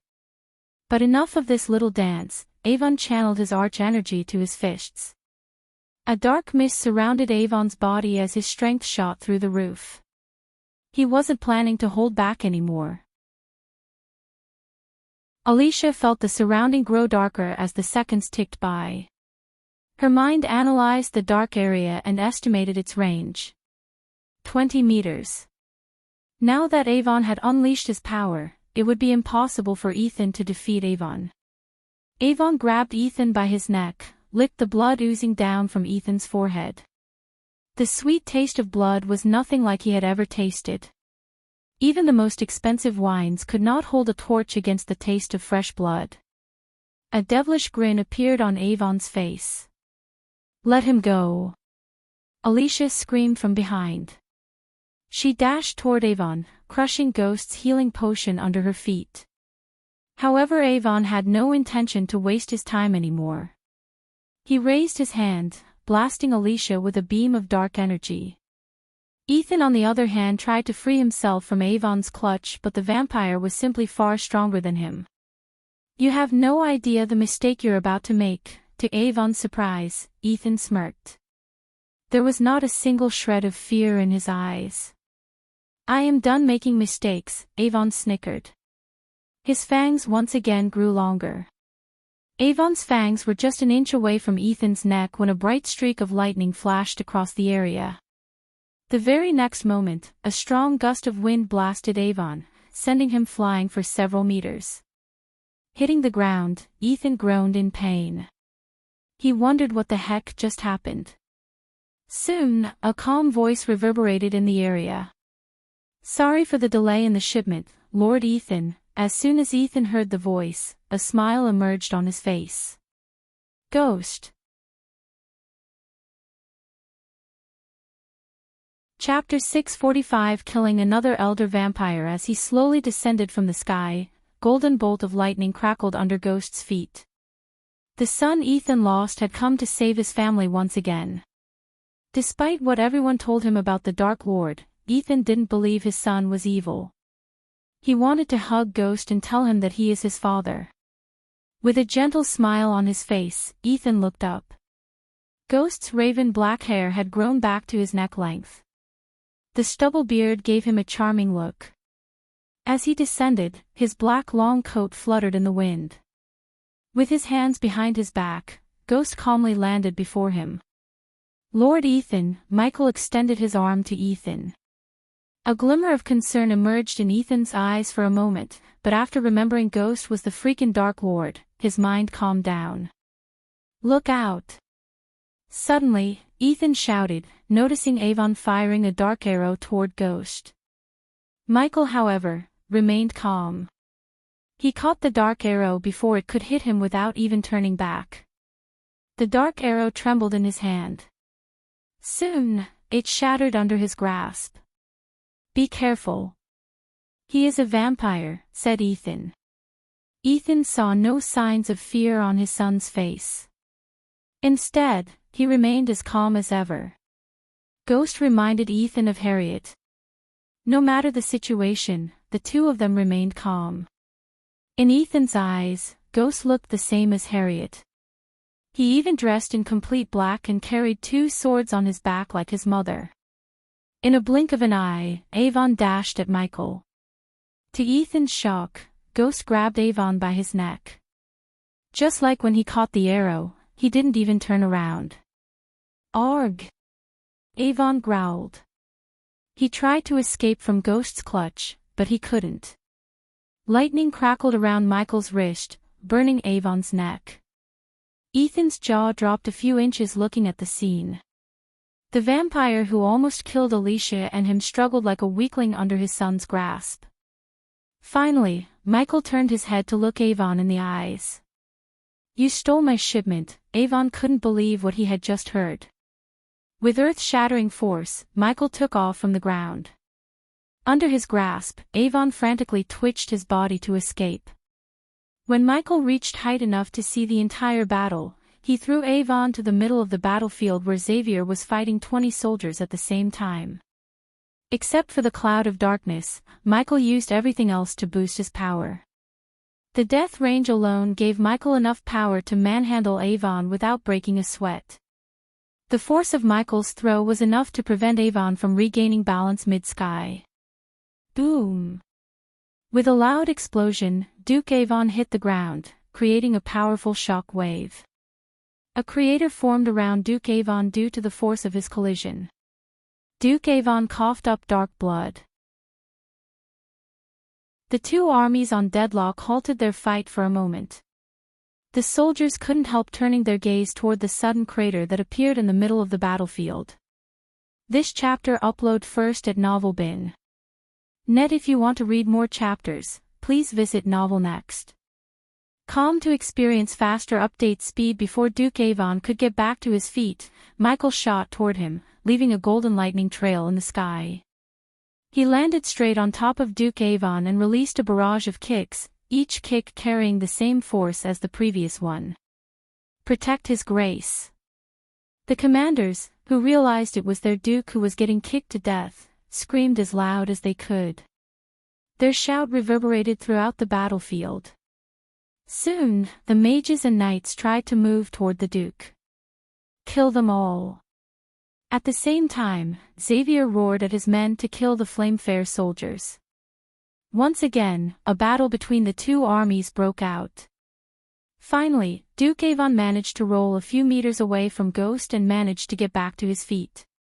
The bruises and wounds on his face closed up at speed visible to the naked eye. His neatly pressed black robes were drenched in mud and torn in several places. An oblivious man would never recognize Avon as a duke. Instead, they would think of him as a beggar. Uncontrollable anger coursed through Avon's veins. He gnashed his teeth as the fangs grew as long as possible. Unlike the energy radiation Avon sensed from Ethan and Alicia, the energy radiation of Ghost was on another level. Avon could tell his cultivation level was far inferior to his opponent's. His only saving grace was his strong vampire body and superior regeneration. Otherwise, he would have been kicked to death a few moments ago. Is that it? Snarled Avon. To Avon's astonishment, Ghost threw a green vial at his feet. The vials shattered, creating green mists around him. You are not the first elder vampire I faced, Duke Avon. Michael's calm words startled Avon. His brain suddenly recalled everything he heard about what had transpired in the alchemy competition. Ghost and Noah fought and slain an elder vampire. At one point, even Saber mentioned something about Hakon's creation rampaged at the alchemy tournament and ended up getting killed by two humans. For the first time, Avon's eyes glimmered with fear. But soon, anger overshadowed his fear. Avon dashed at Ghost with enough speed to create a shock wave behind him. The bastard in front of him was a vampire slayer. He killed one of his kind. Although Avon did not know Hakon or the elder vampire he had created, Avon wanted to avenge both of them. Upon reaching Ghost, Avon punched the bastard with every bit of his strength. The impact of the punch pushed Avon several steps back. His hand felt numb as though he had hit a metal wall. Only then did Avon see the black shield in Ghost's hand. As a vampire, he was blessed with speed beyond a cultivator's limit. Yet, Avon completely failed to see when Ghost took out the black shield. Seeing their lord at a disadvantage, the nearby Flamefare soldiers ignored their opponents and charged toward Michael. Ring of Fire. Michael cast the spell in his mind as the bright crimson-red flame shot out from Michael in a perfect circle. Waves of fire pulsated in regular intervals. Those who were caught in the radius of the flame circle screamed. Their agonizing screams and the strong scent of burning flesh filled the air. Soon after a few seconds, their screams stopped. Silence fell over them. Fortunately, Avon leaped into the air, escaping from the burning fire. Before his eyes, his men burnt to a crisp. Michael looked up at Avon. Countless tiny bolts of lightning crackled around his wrist, threatening to be unleashed at Avon. Suddenly, Avon coughed again and again in the air. Every part of his body started to ache as though he was being stabbed by hundreds of rusty needles. Extreme pain made him fall to the ground. Luckily for him, the pulsating flame waves disappeared, leaving smoking ashes on the ground. Even after losing their fellow soldiers to the flames, the others rushed toward Michael. With an annoyed look, Michael channeled the celestial energy and poured it to strengthen the lightning bolts around his wrists. When the soldiers got close enough, Michael raised his hands, firing thick bolts of a golden lightning bolt from each hand. The two lightning bolts struck the soldiers and penetrated several soldiers. Michael did not stop. He kept firing lightning bolts one after another. Whenever a bolt of lightning fired out of his hand, several soldiers dropped to the ground with large holes in their chests. This chapter upload first at Novelbin. Net argh. Avon roared in uncontrollable anger and leaped at Michael once again despite the pain. His body screamed at him to stop, yet Avon pushed himself to the limit. The anti-vampire potion Michael brewed after getting Victor's blood sample, and the elder vampire's flesh sample was working better than Michael expected. This time, Michael did not stay still. Instead, he cast the ignitia and moved toward Victor faster than his opponent. When the two of them collided, it created a powerful shock wave. Under the soldiers' shocked gazes, Michael punched Avon left and right. Only the soldiers above core formation could see Michael's punches because he was simply too fast for the eyes of the others. In a few seconds, Michael landed almost 50 punches. Avon's vision soon started to blur. Michael suddenly picked Avon up off his feet by his waist and slammed him on the ground. Avon coughed up more blood. To everyone's surprise, Ghost did not stop with the slam. He proceeded to grab Avon's leg, lifted him up, and slammed him again and again and again like Avon was a weightless doll. The soldiers were terrified. The man who stopped the beast's cannonball single-handedly stood no chance against Ghost. Soldiers of Flame Fair not only felt embarrassed but also terrified. Their morale hit rock bottom. No one, they heard the deep hatred-filled voice of Ghost. He slammed Avon on the ground, steals, another slam, from, again, Michael slammed Avon, me. When Michael hit Avon against the ground this time, Avon almost lost consciousness. His bones had been broken by Ghost faster than his body could heal. The soldiers noticed Avon's legs and arms looking crooked. Just as they thought it was over, they saw Ghost stepping on Avon's throat. Vampire or not, if you ever fuck with me, I will end you. These were the last words Avon said before getting his head crushed with a single stomp. Blood and bloody brain matter scattered around. Avon's body frantically twitched for a few moments until it finally stopped. Everyone who saw the gruesome death of Duke Avon felt shivers running down their spines. When Michael's gaze swept across the battlefield, the soldiers from both sides took a step back in fear. After the death of Duke Avon, the Flame Fair soldiers lost their spark to fight. Honestly, they had no reason to fight. With no leader to lead them, it would be pointless for them to continue. Hence, one by one, they let go of their weapons and dropped to their knees. Under their terrified eyes, Michael crouched down near the Duke and scooped up a sample using a vial. Compared to the elder vampire he and no fought, Duke Avon was a couple of times stronger.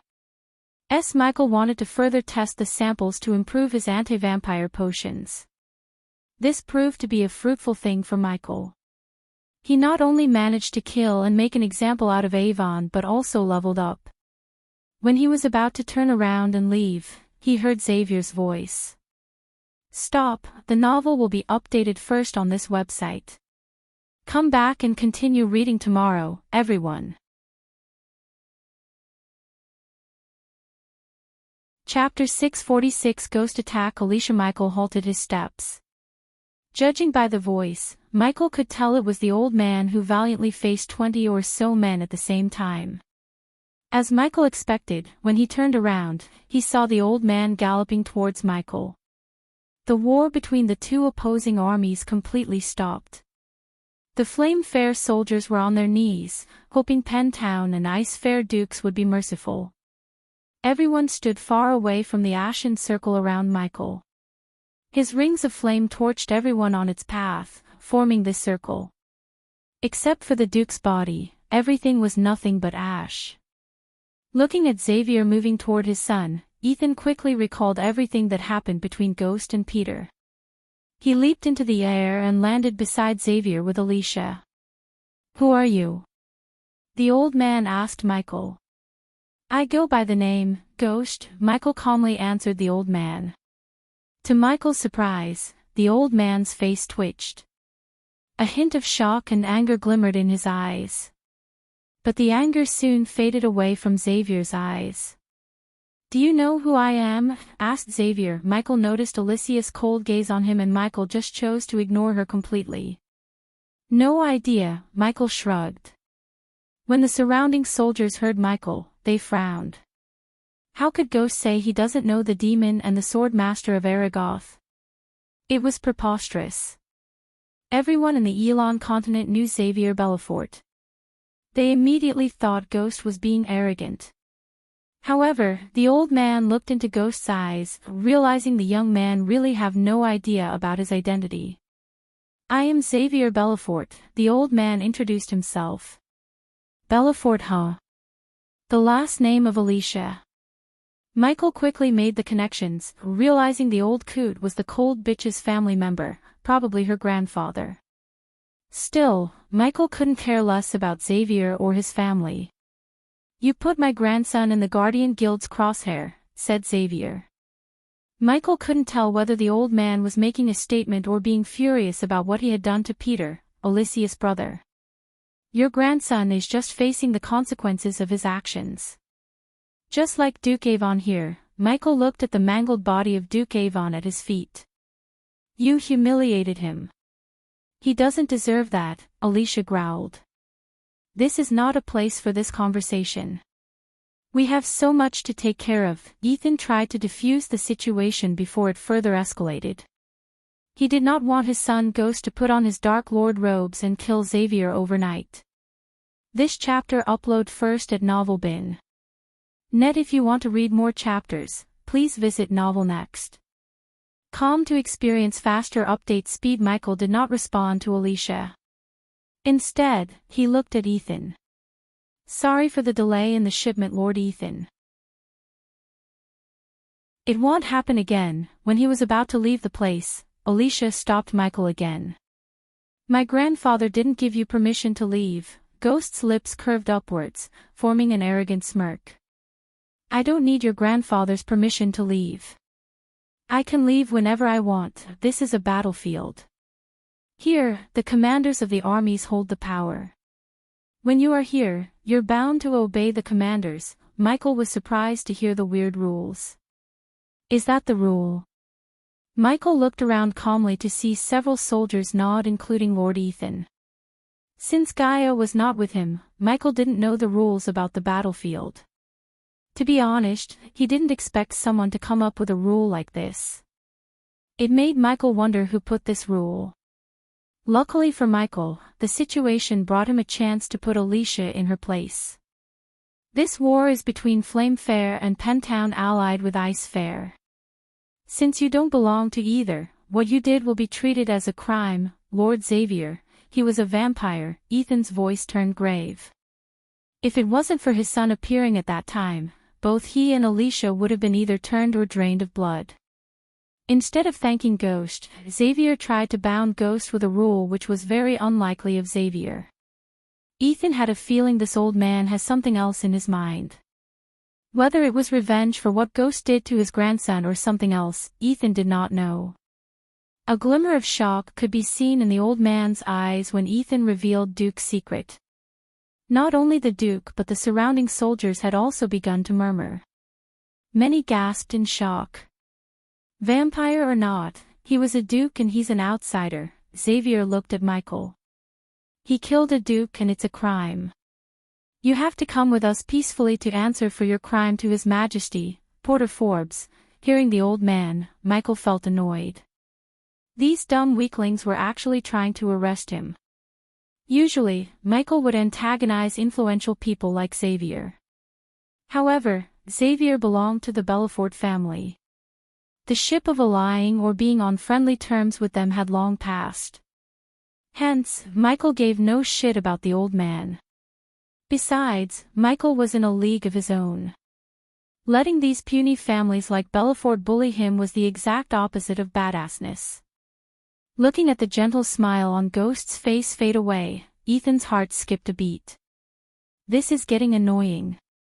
If you want to stop me from leaving, go ahead. But remember this, I warned you, said Michael. Ethan saw the glimmering killing intent in his eyes. He killed the Duke to save me and Alicia. If His Majesty wants to hold anyone accountable, I will talk to him, Ethan interjected. He tried to calm the situation, but unfortunately, calming Ghost was not an option anymore. This chapter upload first at Novel Bin. Net, I don't give a damn about her. Michael's words stunned everyone around. Who are we kidding here? You want to get back at me for what I did to Peter? Michael turned his cold gaze from Ethan to Xavier. You can think whatever you want, young man, replied Xavier. There was a calmness in his voice that even surprised Michael. And you are welcome to do whatever you want. Golden bolts of lightning crackled around Michael's hands. The sound of crackling lightning bolts amplified when the wind around Michael started to swirl.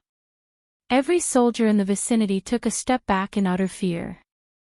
Except for Alicia, who stepped forward without a shred of fear in her eyes. To everyone's astonishment, Xavier took a step back, letting Alicia take the lead. He put his hands behind his back and watched Alicia unsheath her silver sword to fight Ghost.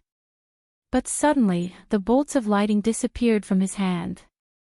The swirling wind died down and everything went back to normal. You think you can stop me? Ha ha ha, Michael chuckled. You think of me as your enemy, right? But to be honest, I don't. Michael slowly shook his head. Hearing these words, Ethan felt relieved. However, his relief was only short-lived. To be my friend, there are no standards. You can be a man, woman, rich, poor, or sick, I don't care. But to be my enemy, you need standards. Michael emphasized the word standard. His voice became colder. You are not in my league to be my enemy. In fact, no one is. Do you know why? Because I am in a league of my own. As he said, Michael released his aura of a fusion stage cultivator. Immediately, the others around Michael felt immense pressure on them. Some of them could hardly breathe. A veteran like Xavier and Ethan had only sensed such a powerful aura from a fusion stage cultivator. Did he reach the fusion stage? Ethan questioned himself. Alicia, stop. Ethan was caught off guard as Alicia dashed at Ghost with her sword raised. She boosted her speed with a spell that left a trail of ice on her steps. The temperature around them dropped by several degrees. Her eyes glimmered like diamonds. Even at this moment, Xavier remained calm instead of stopping his granddaughter. Honestly, Xavier wanted Ghost to defeat Alicia. Only that way, Alicia could untie the knot in her head. Ever since Ghost humiliated Peter, Alicia had been dwelling and burning with rage. Her anger even affected her relationship with Noah. Xavier noticed everything. Since Alicia was not someone who would listen to him obediently, Xavier wanted Alicia to learn the hard way. The old man lived long enough to see that sometimes they need to let go of their hatred to move forward. So Xavier hoped Alicia would accept her defeat in Ghost's hands and move forward with her life. He had seen many warriors moving forward with their lives once they got beaten by people who they deemed their lifelong enemies. In a few blinks of an eye, Alicia closed the gap between her and Ghost. When she reached him, she swung the sword as fast as she could. Michael simply retracted his black shield when her sword was just a few inches away from him, successfully parrying her attack. Stunned by his parry, Alicia lost her balance for a moment. Without giving any time for Alicia to react, Michael channeled every bit of celestial energy to his fist. Boom! Michael punched her in the gut, and at the same time his fist collided with her gut, he cast the wind blast. Coupled with the force of his punch, the wind blast sent Alicia flying like a rag doll.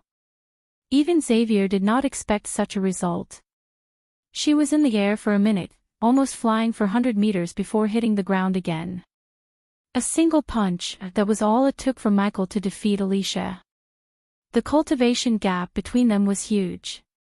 He was at fusion stage level 7 and Alicia was only at the core strengthening stage level 2. If Michael wanted, he could have killed Alicia with a single bolt of lightning. The only reason he held back was Rowena and Noah. He did not want to draw Rowena's attention, which was equal to drawing Skyhall's attention. As for Noah, Michael knew it wasn't the right time to be Noah's #1 target. Simply put, killing Alicia had more drawbacks than benefits. The soldiers looked completely stunned. Under their shocked gazes, Michael cracked his fist. "If anyone wants to stop me, they are welcome to try." As he said, Michael shot to the sky like a rocket and disappeared from sight. The novel will be updated first on this website. Come back and continue reading tomorrow, everyone.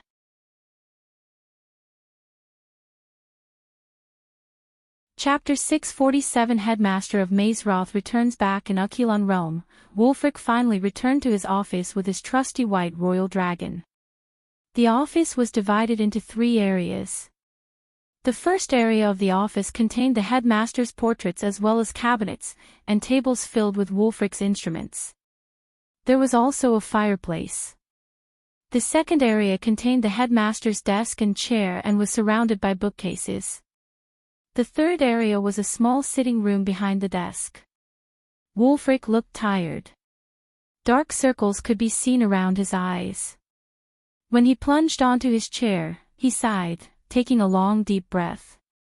"Master," the white dragon landed on the table filled with parchments and books.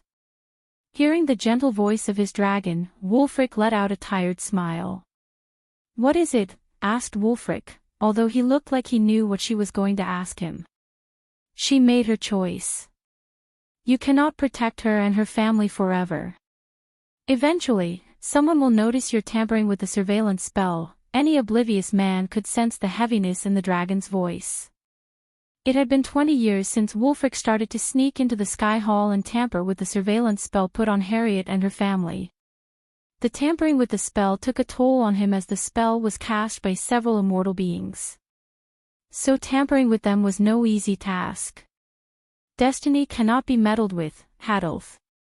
"I am just merely letting destiny take its course," said Wulfric. His voice sounded calm, wise, and serene as always. "Isn't what you've been doing counts as meddling, Master?" asked Hadolf. "I thought like that once, Hadith, and it cost the lives of millions.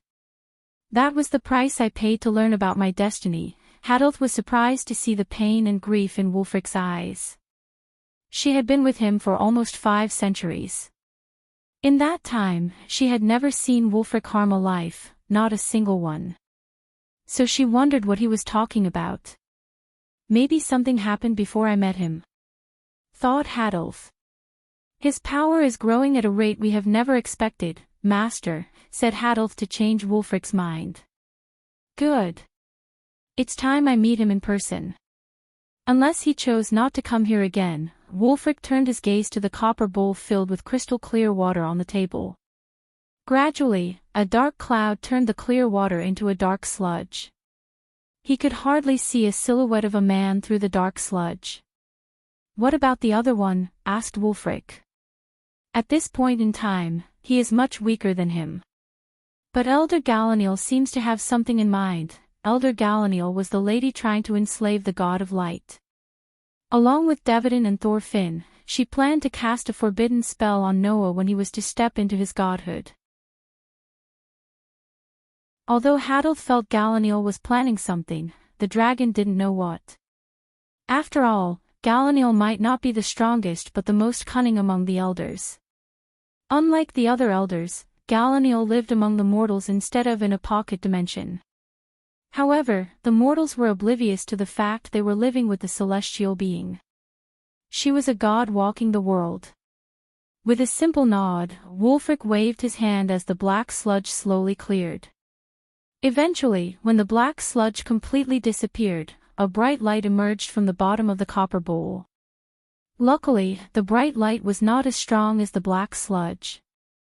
Hence, Wulfric and Hadolf could see a young man dressed in white and a young woman in light blue robes walking through a lush valley.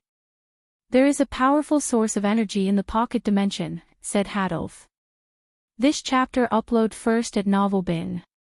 Net if you want to read more chapters, please visit Novel Next. Com to experience faster update speed. Any dangers? Asked Wulfric. Not any they cannot prevail against, answered Hadolf.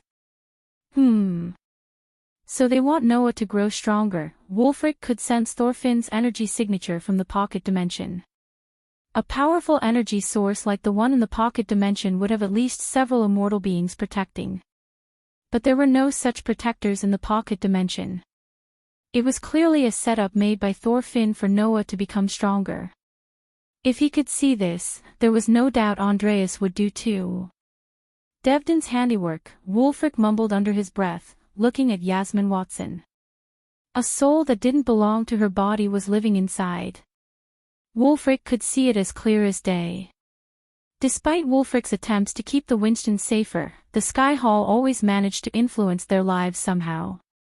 Wulfric sighed inside. The puppeteer and the brutal Viking of Sky Hall had taken an interest in Noah's life. It was nothing short of bad luck for Noah. Wulfric just hoped Andreas could help Noah avoid these powerful beings. Master, do you think Elder Galaniel is behind this? Asked Hadolf. Maybe, maybe not. But it's up to Andreas and Noah to navigate through the upcoming storm. As much as Wulfric liked to warn Andreas, he simply couldn't. A simple mistake on his part would put everyone he was trying to protect in danger. How long you're planning to protect them from the Sky Hall, Master? Asked Hadolf.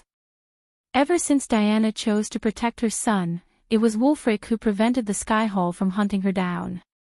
After they sent Diana's child Dean to the prison Earth, Sky Hall ordered Diana to live and die as Diana. Otherwise, they would not only kill her but also kill her entire family except Noah. True to their word, they put on a curse that halted Harriet's cultivation. Despite the curse, Wulfric saw Harriet hunt down several cultivators stronger than her. The curse was still in her soul, yet she was somehow getting stronger. Only if the Sky Hall had noticed this through their surveillance spell, they would have taken the entire family and tortured them to know how Harriet was evading the curse to get stronger. Until they all escaped the Sky Hall's grasp. I remember the Sky Hall used to care for mortals, protect the world and ensure its prosperity, Wulfric sighed. What changed, Master? Lady Qinzhou. She came close to controlling the one thing that shouldn't be controlled. Time. Wulfric wasn't even born when Qinzhou built an array that enabled her to travel through time. Until then, she ruled the Sky Hall and protected the mortals. The golden age of Sky Hall and for the mortals. Under her rule, immortals appeared like stars in the evening sky among mortals. But every good thing had to come to an end. The golden age came to an end in the form of the time-traveling array. Whatever Qinzhou saw in the future completely drove her to madness. The prophecy that changed the world forever was born when she returned from the future. The name Dark Lord came into existence. You've never told me what happened to Lady Qinzhou's friends. The founders of Mazeroth, asked Hadolf. No one knows.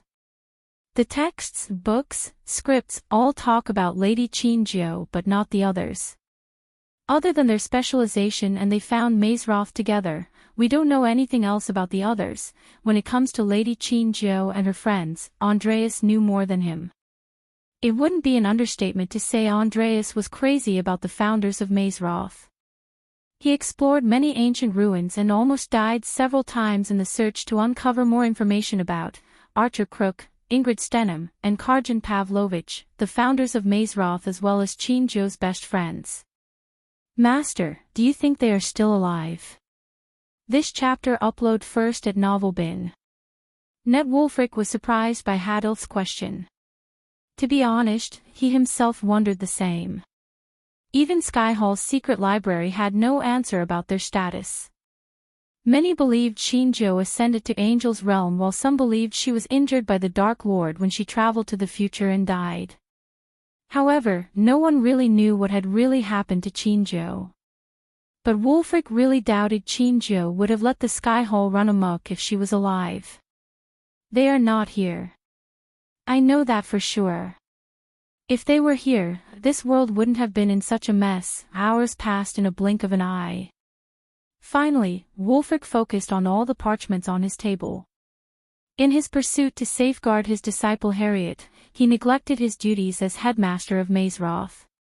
He read the parchments one by one. After reading a bunch, he learned about everything that had transpired in his absence. "Master, look," while he was reading Kayla Martin's letter, Wulfric heard Hadolf's voice. She came flying to him carrying a golden parchment under her claws. "What is it?" "It's from the Holy Maiden." Wulfric placed the letter on the table and grabbed the parchment in Haldet's hands.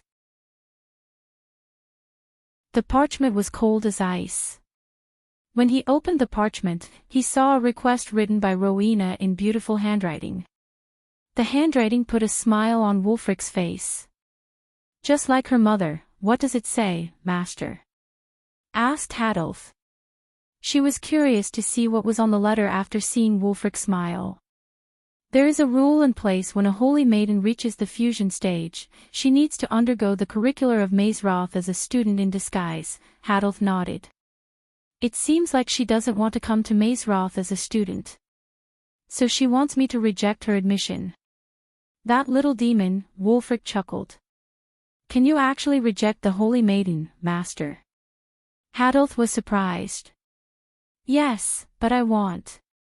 This might be a perfect opportunity for Rowena to meet her little brother, since Rowena would come to Mazeroth in disguise and Skyhall didn't know the Dark Lord was actually a student of Mazeroth. Wulfric thought it would be a perfect situation for a family reunion. As a holy maiden, Rowena was required to be proficient in all specializations. So she would be a student in each specialization for a year. It would be hard not to meet the alchemist who beat the hell out of someone from the warrior house. Simply put, she was destined to meet her little brother. "Are you planning to do something, Master?" A wry smile merged on Hadolf's face. She moved closer to Wulfric with a doubtful look. "I have no reason to reject her. I think fate is planning to let her and her brother meet. I am not going to stand in their way, but Master, what if the Sky Hall learns the truth about him?" Instead of an answer, Wulfric just smiled. "The novel will be updated first on this website.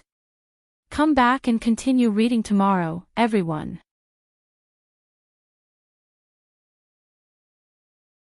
Chapter 648, The Vampire Death Squad. A few hours before Duke Avon's death, before going to the outside world, Avon wanted to relax a bit. He made his way to the empty rooms in the corridor. When he twisted the golden knob, he was welcomed by a cozy yet empty room. Except for the antique brown sofa set and the fireplace, the room had nothing. He entered the door, closing the door behind him. Above the fireplace, there was a lamp. He pulled the lamp as the scenery transformed. In a blink of an eye, the cozy room changed into a cozy tavern. As he appeared in the tavern through teleportation, clapping hands, an amazing but unknown sense welcomed him. It was near impossible to see what was outside the tavern through the large, stained glass windows. One thing was sure, suppose anyone stood outside, they would hear a lot of beer glasses clinking. The bartender, who was a man with a handlebar mustache and thick sideburns, was a little preoccupied behind the bar but still managed to welcome Duke Avon with a wink. Duke Avon looked around the tavern in awe. Marble pillars supported the upper floor and the lights attached to them. The walls were loaded with hundreds of memorabilia, all signed and most likely donated by customers. These memorabilia mostly included skulls, heads of various animals, and pelts. For an exclusive vampire tavern, it was completely packed. Several long tables were occupied by happy, excited groups of vampires. Some were dancing on the table, while others cheered them on by clapping and yelling. The other, smaller tables were also occupied by vampires who were probably starting to reach the point of having drunk too much, though nobody seemed to mind. Even most of the stools at the bar were occupied. Avon heard about the tavern from Trista. Supposedly, this was where the vampires get together to blow off steam and do some interesting stuff. These were her words. To be honest, the tavern looked no different than any tavern in Flame Fair. Though something about this palace made Avon feel at home, feel comfortable. Perhaps he was with his fellow vampires or just the sweet scent of fresh blood brewed by the bartender. On the outside, the vampires looked no different than mortals. However, some of the vampires automatically drew Avon's attention. One of them was a big burly man with a long beard and mane-like brown hair. He stood at least 7 feet, the tallest one in the tavern. He had a gigantic axe on his back and he was practicing his aim by throwing little axes onto a wall.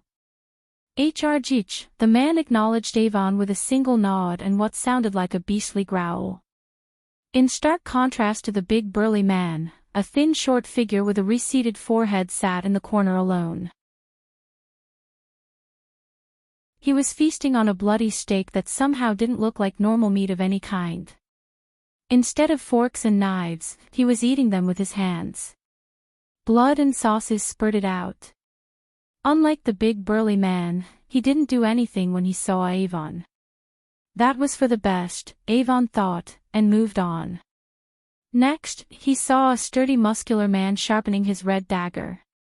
He wore a loose shirt that revealed his hairy yet chiseled chest. His eyes were calm but there was something predatory about his eyes. With just a thick mustache, he looked extremely domineering. The final figure who caught Avon's eyes was an alluring blonde young woman. She was perfect to the point Avon couldn't remember meeting someone as beautiful as this woman. Her hourglass figure coupled with the dark thick lipstick would make anyone's heart skip a beat. Such a marvelous beauty. When she saw Avon staring at her without blinking an eye, she let out a seductive smile. Eventually, after so much gawking, Avon made his way to the bar counter. "Duke Avon, I presume," the bartender said in a thick, intimidating voice. In the flesh, Avon took off the dark hood covering his face because he saw no need to hide his face among them.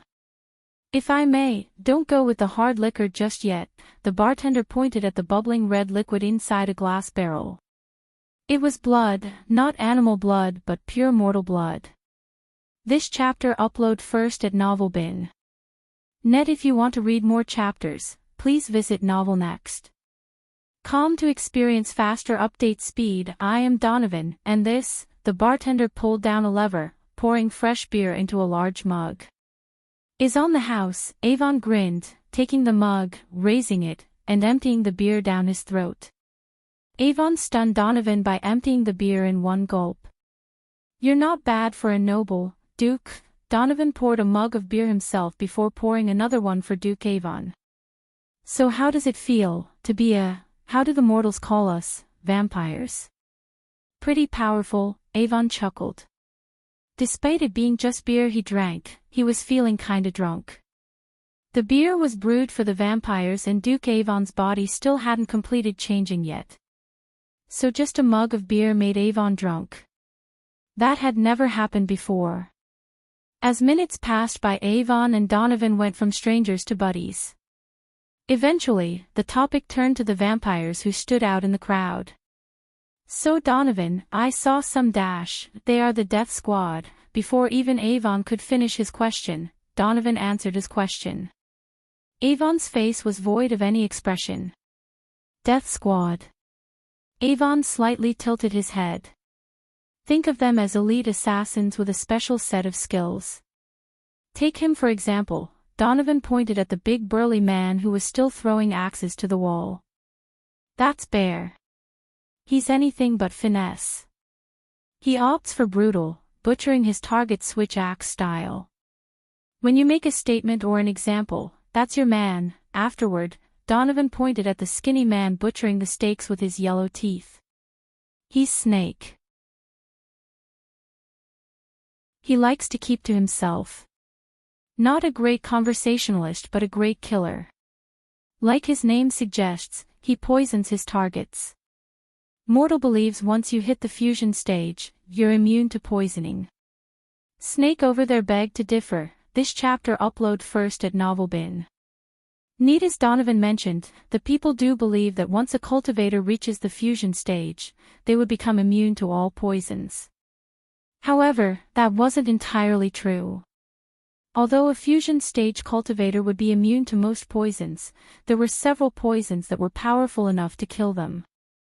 They were extremely rare to get as they tend to be here in the vilest and most dangerous places. Avon expected Donovan to describe either the man sharpening his dagger or the angelic woman next. To his surprise, Donovan pointed at a duo of young vampires drinking and laughing at a table a couple of meters away from him. These two did not stand out in the crowd at all. As far as Avon could tell, except for their races, they looked pretty normal. One was a dwarf with all the typical dwarven features such as a long beard, a big pot belly, and messy long hair. The one sitting next to him was a typical elf with striking golden hair and a perfect jaw structure. The dwarf is Grey Wolf and the other is White Wolf. Don't let their looks fool you. When it comes to killing, their abilities are second to none.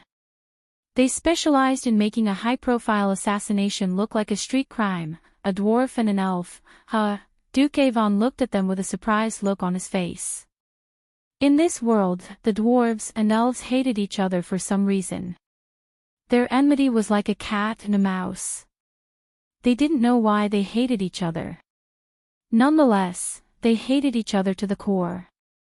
Many knew that if you put a dwarf and an elf in the same room, the odds of murder were pretty significantly higher. No one knows how exactly they became friends. We only know several decades ago, Grey Wolf was a commander under the Dwarven King and White served the Empress. Rumors have it that each was part of an elite group in their respective nations until something happened.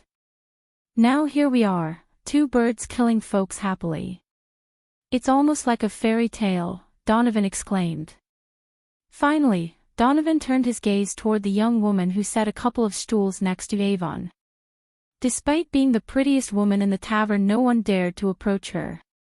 That's Spider. She was born to an elven father and a human mother.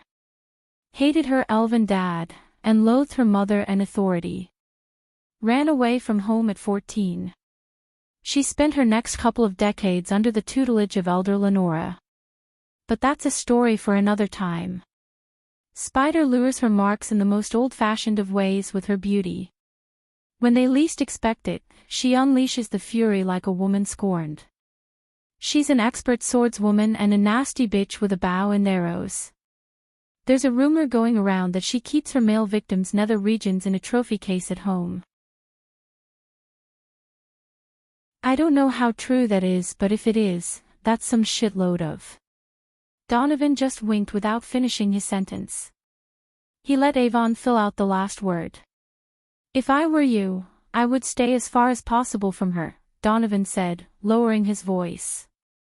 Then, he quickly pointed his finger at the man sharpening his dagger. He's called Puma. A hunter-turned-assassin. He's the one you call him when you want to take out a powerful high-profile target silently. Elder Lenora met him one day during one of his hunts and took an interest in him. This is just a rumor, but some say he almost hunted down Elder Lenora, and when his hunt reached the end game, Elder Lenora was impressed by him and turned him and gave him teleportation talismans. Duke Avon took a long sip of his beer. Yeah. There are a lot of complications killing a cultivator where they are strong. So he teleports them to a special hunting ground in the southern continent and hunts them down like rabbits, said Donovan. So how does this death squad work? You go there, pay them and name the target, asked Avon. Hell no. They are not those cheap knockoff reapers. They are the elite killers. See that box over there? Donovan pointed at a wooden box hanging on the wall on the other side. You write the name of the target, why you want them dead, and how you want them dead and put it in the box. But remember this, you cannot write any name but only those who have committed a crime against our kind or the close ones to our kind. No one knows who takes the box and reads the contents inside. But once you put the name, a pigeon will come carrying the payment receipt. You pay them by putting all your gold coins in a space ring and giving it to the pigeons. Once that's done, your target will be dead within a week. After the payment has been made, there's no stopping.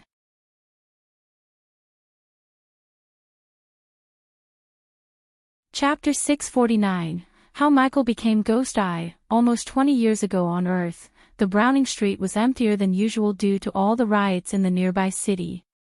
Buildings on the weather side of the Browning Street looked worn out, as though they would collapse any second.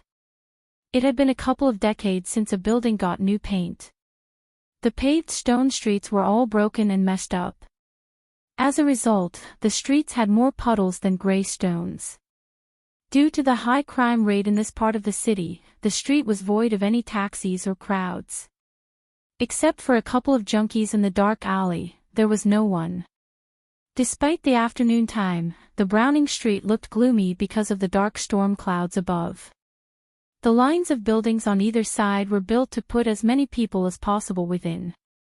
Thus, the architecture looked like buildings made of matchboxes, no style, and no class. They were built to reduce the slum population. In one of those buildings, painted with white but now turned gray, a man wearing a fedora looked down the street from the 20th floor. The man was way out of place as he wore a black tuxedo, Oxford shoes, a black tie, and a fedora hat. He was neither too young nor too old, probably mid-30s or early 40s. His stubble beard and hazel eyes gave him a friendly charm to woo any strangers to trust him. He looked at the street below, where an old man was lying in a pool of blood. His arms and legs looked crooked, as his head was mangled by hitting the ground with such force. Another one down, the man wearing the fedora smiled. He took out a notebook from his inner coat pocket and crossed a name off the list with a pencil. After putting the notebook and the pencil inside, he turned around and left the balcony. Silence fell over the Browning Street. Even up to this moment, no one had seen the dead body lying in the street. The junkies hiding in the dark alley were busy snorting white powder. This chapter upload first at NovelBin. Net. If you want to read more chapters, please visit Novel Next. Calm to experience faster update speed. Eventually, the man climbed down all the 20 stairs to the ground level. He threw one last look at the dead body before disappearing into one of the dark alleys. To an oblivious man, the man fell from his balcony and died. But only a few knew that it was an assassination. The dead man was a CEO of a pharmaceutical company who was living in the Browning Street until he could leave the country. He committed various frauds and pissed off too many powerful people. When these powerful people want a certain someone to disappear, they would call a shadow organization known as the Underworld. It was a glorified name for a society full of criminals, assassins, and drug kingpins. Since the CEO had his own special force people guarding him in what he thought was a safe house, the Underworld put their best to work, Spectre. He was the deadliest assassin in the world. Once someone ends up on Spectre's hit list, no one can save them, not even the most powerful law enforcement. After killing his target, Spectre calmly walked down the dark alleys. He always felt the need to do something else after an assassination. He called this feeling post-murder tension. Normally, he would take a long walk, go to a park or visit some exclusive escorts. I am getting bored, Spectre stretched his muscles. Not only physically, but he was also mentally exhausted. When he took out his first target, he was 15 years old. It had been 30 years since he entered the assassination business. The spark of killing people once he had slowly dimmed out. But he knew very well that there was no retirement for an assassin like him. There would be always more people who need killing, and the clients always liked to work with the best. The Underworld was not a place he could go and sign out his retirement. The second best assassin could always try to end him so they could become the number one. The best way he could come up with was getting a disciple, a murdering protege, or a group of prodigies, train them and let them do his work. That way, Spectre could sit back and enjoy his life a bit. He would be 40 next month, and it would take at least a decade for him to train someone. Unfortunately, there wasn't a place to get prodigies with murdering brains. He wanted someone young, someone who didn't fear the strong, and someone who would be willing to kill without blinking an eye. As he was pondering about his future, he heard a commotion nearby. His ears twitched. Usually, Spectre wouldn't poke his nose into where it doesn't belong. But for some reason, he felt curious. What the heck? Spectre shrugged and followed the sound of the commotion. After taking several steps, he reached a corner. He peeked around the corner, standing in the darkness to see a group of men beating the life out of a young kid. The men showed no mercy to the kid. The poor kid looked like he was 10 or 9. He was skin and bones as though he hadn't eaten in weeks. Little twat asking for more than he deserves. What did we tell you about taking this route, huh? This chapter upload first at Novel Bin. Net the men yelled at the kid without taking a break from kicking the kid. But despite their beating, the kid didn't cry. Instead, he curled into a ball, covering his face and abdomen as though he was used to getting beaten. If we see you in this route again, I will choose one of those little bitches and put the product in their bellies. Got it? A bald, burly man with a body full of tattoos spat on the kid. If Spectre wanted, he could beat the crap out of the 3 of them in a few minutes. Normally, he would have because it was a good outlet for post-murder tension. Even if Spectre killed them, no one would bat an eye. Why? Because they all had a black mamba tattooed on their necks. As a dweller of the underworld, Spectre knew every criminal organization there is. This particular gang specialized in drug and weapons trafficking. As far as law enforcement considered, these guys did not exist. They had no passport, no identity card, or any bank accounts in their names. Suppose Spectre killed them, the gang would clear the body and evidence for him because the last thing they would do was seek the help of the police. However, Spectre did not do such a thing. Instead, his focus was on the little kid on the ground. After such a beating, a grown man would cry, let alone a 9-year-old kid. At first, Spectre thought the kid had lost consciousness, but he was proven wrong when the kid uncurled himself, crawled towards a dumpster, and got to his feet using the dumpster as support. His ragged clothes were torn and had countless holes. When he finally got back to his feet, Spectre saw the boy throw out blood due to the beating. What are you holding in your hands? Spectre saw the kid holding something inside his shirt. Even when he was getting kicked like a human football, the kid curled into a ball, protecting something. To Spectre's surprise, it was a piece of bread. The kid wiped off the blood running down his mouth and finally stopped throwing out blood. For a moment, Spectre lost his interest in the kid. It looked like a typical orphan stealing bread from the wrong place. Thousands of kids died of hunger each year. There was nothing Spectre could do or nothing he would do. As far as he was concerned, these kids were born to suffer. When he was about to turn and leave, Spectre saw something that made him frown. Instead of running away, the kid went to the doorstep and spat on the door. One day, I am going to kill every single one of you, the kid spat at their doorsteps. Spectre's mind played a trick on him by creating a dark cloud around the kid for a moment. As a killer, Spectre could tell the difference between a born killer and a temper tantrum-throwing kid. That kid wasn't being angry. He was just giving Spectre a glimpse of the killer hiding within him. When the kid turned around, he saw the predatory eyes of the kid. They were not of an angry kid but a killer's. A true-born killer. What an interesting find, Spectre was amused and slightly excited. Thus, he followed the kid who limped away from the door. Thanks to the dark alleys and way too many dumpsters, Spectre was able to follow the kid without getting detected. Still, the kid surprised him by turning back, looking around to see if anyone was following him. Spectre felt like he was following a tricky little assassin. Eventually, the kid reached what looked like an abandoned manor near a stinky polluted river. The water in the river was as black as tar and smelled like a public toilet and a used diaper with a baby. Near the manor, Spectre noticed several large concrete tubes. Subsequently, several children and a young woman were standing inside the tube. When they saw the limping kid, the children cheered. Kind Heart Orphanage, Spectre read the worn-out board handing on the manor. He wondered why these children were outside instead of staying inside the manor. Luckily, there were several construction materials between Spectre and the kid. So he used them as a cover to get close enough to see what was happening.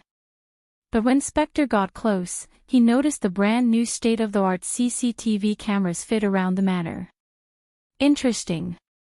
Spectre couldn't help but wonder why an orphanage needs high-tech CCTV cameras. No matter how many cameras they had, they weren't a challenge for the #1 assassin in the world. He moved swiftly through the concrete materials, avoiding the cameras like a fish in the sea. Eventually, Spectre reached a concrete tube next to the tube where the children were staying. The novel will be updated first on this website. Come back and continue reading tomorrow, everyone.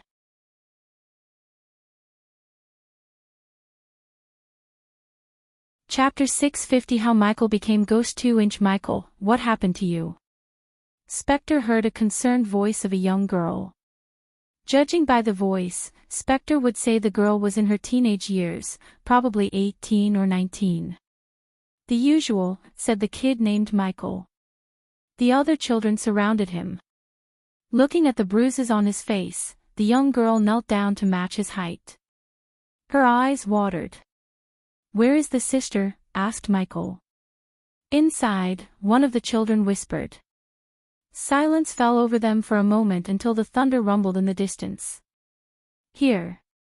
Eat this, Michael gave the piece of bread he was hiding inside his shirt to the young girl. Where did you get this? Is this why you're looking like this? The girl questioned Michael. Tears began to roll out of her eyes. She was an orphan, not stupid. By the bruises and the blood coming out of the cuts on his little body, she could guess where he went to get the bread. Those bastards, the girl embraced Michael in a big hug. Her body shivered, crying her eyes out. Although they were orphans, they grew up as a family. As far as she was concerned, Michael was her little brother, and he thought of her as his sister too. That was why he risked himself to steal a piece of bread from the place where the gang members packed their drugs. Usually, those gangsters would kill any stranger who dares to enter their building. But Michael wasn't a stranger to them. They used Michael and some of the children in the orphanage as drug mules. To the outside world, Kind Heart was an orphanage, but in reality, it was a gang hideout where the vilest and the sickest criminals did their business. The orphanage was just a cover-up. Okay, stop crying and eat this. You haven't eaten anything for 3 days, said Michael. He smiled despite all the pain to make Ruby stop crying. Instead, his smile hiding the pain only made her sobbing worse. Because of what she did, the thugs kicked them out of the manor as a punishment. One of the vilest creatures went by the name of Orso wanted Ruby to warm his bed. She refused, yet her struggles were futile against him. He abused her despite how many times she begged him. He took pleasure in making her life miserable. A few days ago, he was drunk and wanted to force himself upon Ruby as usual. However, she struggled. As a result, he threw her and the children outside. They were living in the concrete tube for 3 days. They did not even give them water. So whenever Michael trafficked drugs from one area to another through the sewers or dark alleys, he would often make a detour to bring the children some food. One day, he would steal from a bakery, and if he was lucky, he would find some food in the dumpsters. He would have shared the one biscuit given to him by the thugs, but if he ever faints on the street, the thugs would not only beat all the children to near death but also kill a randomly chosen kid from the orphanage to make an example and to entertain themselves. This chapter upload first at NovelBin. Net. If you want to read more chapters, please visit Novel Next. To experience faster update speed. Of course, they could give Michael more than a biscuit. But they wanted Michael to look as pitiful as possible so the lawmen would take pity instead of bothering to search him. More than logic, the thugs went with their instincts to torture them. So they made the lives of the kids hellish. No. You need this more than me. I am not hungry, Ruby shook her head. I am not stupid, Ruby. Eat this, or I will shove it down your throat myself, Spectre almost chuckled, hearing the little man threatening the girl. As for you all, I will go for a run tonight. I will definitely get something from that fat baker, Ruby immediately shook Michael's body. No. The last time you tried to steal from him, he almost killed you, her voice stuttered. To everyone's surprise, Michael just chuckled. But here I am. He beats me, but that fatso doesn't take back what I take from him. A pie might be enough for all of you to share, no Mikey. You don't have to do this. We are not hungry, some of the other kids who were old enough to see what was going on shook their heads. Just shut up everyone. I got this, Spectre was amazed by the kid's confidence and the way he talked. Just by looking at the beating he took, Spectre could tell how the kid's life must be. Still, he was willing to go through a beating again just to bring some food to the others. Even a heartless killer like Spectre felt pity for Michael. Are you going to eat this or not? Michael asked Ruby. Seeing the resolve in his eyes, she knew there was no point arguing with him. Finally, Ruby took a bite out of the bread. It wasn't a big bite as she had to share it with the others. 1 piece of bread for 7 people. It was hardly enough for anyone, but they managed to share it with everyone. The kids even picked up the crumbs that fell to the ground and ate them in hunger. While they were eating the bread, Michael came outside the concrete tube away from the eyes of everyone in it. This chapter upload first at Novel Bin. Spectre peeked outside to see the kid looking at the sky with a wide open mouth. Spectre wondered why he was doing that. In a few moments, Spectre got his answer. The kid was waiting for the rain droplets to go down his throat. Obviously, they wouldn't be able to drink the sewage water in the river, so the only clean water source was rain. Spectre waited patiently, looking at the kid catching the rain droplets with his mouth. Slowly. Seconds turned minutes, and minutes turned hours. Eventually, the drizzle became a heavy downpour. Even Spectre, who wore clothes from head to toe, shivered in the cold. So it wasn't a surprising image to see the children shivering in the concrete tube. They only had each other to get some body warmth. At this moment, everyone closed their eyes, having dreams and nightmares except 2, Michael and Spectre. The latter's eyes were fixed on Michael. As an assassin, Spectre had excellent eyesight, even in the dark. He could see the kid sharpening a rusty knife. Spectre didn't know where Michael managed to get the knife, but that wasn't the point. He was more curious why the kid was sharpening the knife this late in the night. What are you up to, kid? Said Spectre. He watched Michael like a hawk. Eventually, he saw Michael crawl out of the concrete tube. He looked at the manor until the last light in a room snuffed out. After darkness completely surrounded the manor, Spectre saw Michael hasting to the manor. Despite the bruises and lack of nutrition, Spectre saw Michael run and parkour over the concrete materials like an expert runner. It was as though the darkness had boosted the kid's power and healed his wounds. Spectre followed Michael, hardly making any noise, and saw Michael climb up the manor as swiftly as a monkey. Standing on the ground, Spectre saw Michael slowly opening a window as quiet as a ninja. That kid is a natural, Spectre's brows arched. Michael even used the thunderclaps to mask his footsteps and movements. It was simply genius. After Michael entered the manor through the window, Spectre climbed the manor in a few blinks of an eye. He slowly followed the footsteps of Michael into the mansion. As soon as Spectre entered the manor, he was stunned by what he saw. A spacious hall filled with wooden boxes containing high-grade weapons and armor. They had enough weapons to arm a small militia. Every single weapon was military grade worth millions. To Spectre's surprise, there were not as many guards as there should have been.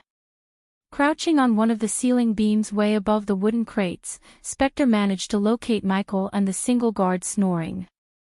Like the other thugs who beat up Michael, the guard snoring also had several tattoos on his body, including the black mamba on his neck.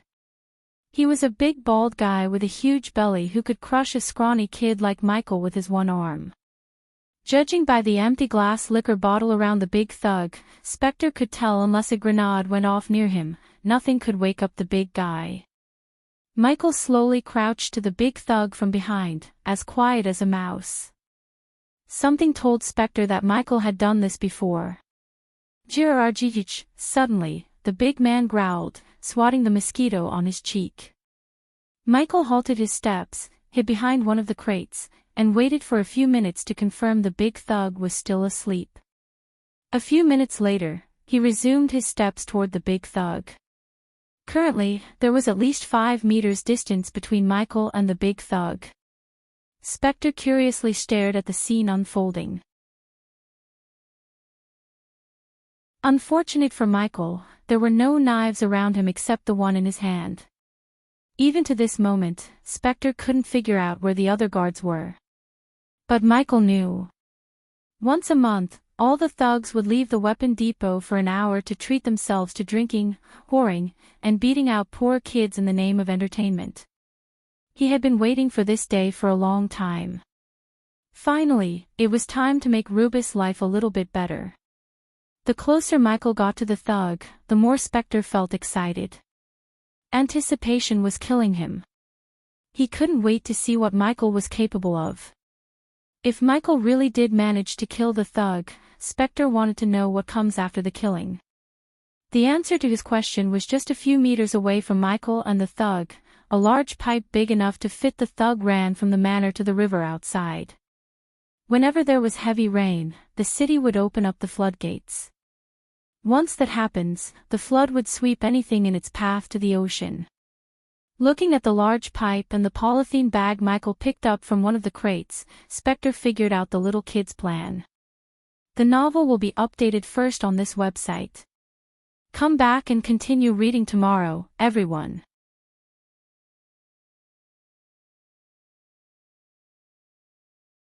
Chapter 651 How Michael Became Ghost IA. Step by step, Michael moved toward the thug, making as little noise as possible. He held the rusty knife in one hand, and a polythene bag used to contain a pistol in the other. When Michael was just a meter away from the thug, he halted his steps, looked around, and took a deep breath, calming himself down. He slowly stood up to match the thug's height. Slowly, he walked toward the thug before plunging the dagger into the thug's throat as fast as he could. Despite his scrawny figure, his strength surprised Spectre. It wasn't easy for a kid like him to penetrate the thug's thick skin with a rusty knife. But Michael made it look so simple and easy. As soon as the rusty knife entered the thug's throat, he growled. Blood spurted out from the wound, but before it could spray over the table and the floor, Michael put the polythene bag around the thug's head. The thug violently struggled. Due to his drunk state, the thug wasn't as strong as he would normally be. Michael wrapped his thin hand around the thug's neck, sighting the rusty knife from one end to another. When Michael's knife reached the larynx, his rusty knife met resistance. As an assassin who slit countless throats, Spectre knew how hard it is to actually kill someone by cutting human throats. It wasn't as easy as the movies showed them to be. Son of. The thug tried to turn his head, grabbing Michael by his neck. However, Michael began to stab the thug's eyes. The thug squirmed, frantically shivering. After stabbing the thug's eye through the polythene bag, Michael immediately followed up by stabbing the thug's throat right in the center. The blood loss, coupled with Michael's surprisingly strong grasp, made the thug slowly lose consciousness. To Spectre's surprise, Michael did not stop stabbing the thug. He ensured the thug stood no chance of surviving or fighting back. Thud. Finally, the thug fell to the ground with the chair. In a blink of an eye, Michael got on top of the fat thug. He plunged the rusty knife through the thug's chin, making sure he didn't yell or scream. Eventually, after so many stabs and much struggle, Michael rolled down the thug's body to the ground. His little chest rose and fell repeatedly. The polythene bag around the thug's head ensured blood from forming a puddle on the ground. Taking a few minutes of rest on the ground, Michael pulled himself to his feet. "This is what you get for hurting Ruby." Michael kicked the thug right between his legs to vent the remaining anger in his heart. Silence fell over the warehouse for a moment. In an utter silence, Spectre watched everything with an amused smile on his face. Finally, he had found a proper prodigy to train and impart his skills. He had seen many children of famous killers. They were trained from a little age to become the next generation of killers. But Spectre hadn't seen an intense murdering aura from them like he had sensed from Michael. He was a natural-born killer. With the remaining strength, Michael tried to pull the body toward the large hole on the other side of the warehouse. At the same time, Spectre noticed a few shadows when lightning flashed across the sky. Michael's body tensed when he heard the footsteps. He panicked as any kid should. He hastened his steps, but the thug was heavier than he expected. "Why do you have to forget your wallet today of all days, Jamie?" The two guards opened the door on the other end. They were on their way to Michael and their colleague. Now that Michael had killed the thug, he only had two choices. Leave the body and run away or try to kill the other two guards. The latter wasn't possible for a scrawny kid like Michael no matter how much of a prodigy he was. So if Michael had to leave the body and run away, the two guards would see the dead body. Of course, at that time, Spectre wouldn't be surprised if the thugs decided to torture each and every kid individually to get the truth. Luckily for Michael, Spectre decided to help his soon-to-be disciple. He simply jumped down from the beam and landed a few meters away from Michael without making a noise. "Do you need help with the kid?" Michael's muscles went rigid. His eyes opened as wide as they could. He looked up with utter shock to see Spectre walking toward him. Due to the darkness, Michael couldn't see this man's face, but one thing was certain: he didn't belong to this gang, at least he didn't dress like one. "There are two guards on their way to right this spot as we speak," Spectre said silently, just loud enough for Michael to hear him. This chapter upload first at NovelBin. Net. If you want to read more chapters, please visit novelnext.com to experience faster update speed. Michael clenched the bloody rusty knife tighter, threatening Spectre to kill him with his eyes. His eyes were predatory instead of fearing Spectre. Who are you?" Michael asked. For the first time, his voice had a slight fear. He didn't fear for his life but for the other children. The fear of letting another child turn into a drug mule like him freaked out Michael. Unlike him, they didn't have the brain to outwit the other gangsters, criminals, and police. They wouldn't survive a week trafficking drugs and weapons from one end to the other under these vile creatures. "I've seen what you can do, Michael." Michael was taken aback by shock. "How do you know my name?" "You followed me." Michael realized why he felt like he was being followed this afternoon. "I want you to become my student." Michael creased his brows. Despite the fact he had killed a thug in cold blood, he was calm enough to use his brain. "What kind of student? How do you like to become an assassin?" Michael looked at Spectre from head to toe. "You mean a hitman?" asked Michael. He was familiar with the term hitmen because he had seen several in the warehouse. He even made some deliveries for them.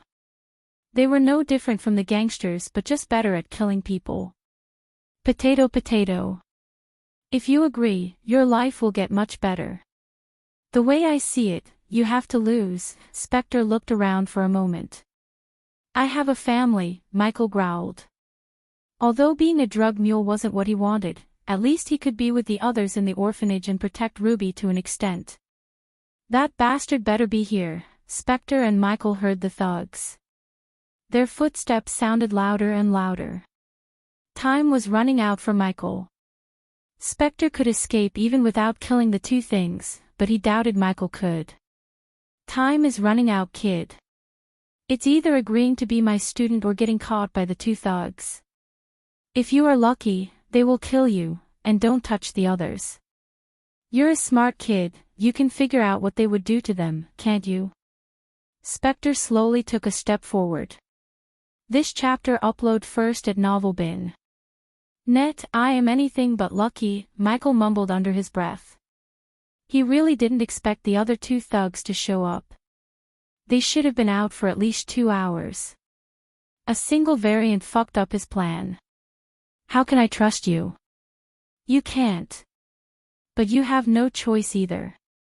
Tick-tock, little guy, tick-tock, Spectre slowly said. The thugs got closer to the point Michael could see their shadows. Only a few crates stood between him and the two thugs. Promise me you will put the others in a real orphanage, far away from here, and I will do whatever you want. You got yourself a deal. Spectre extended his hand to shake Michael's hand. For a moment, Michael looked confused as the man seemed like wanting to shake his bloody hand. With a long deep breath, Michael shook his hand.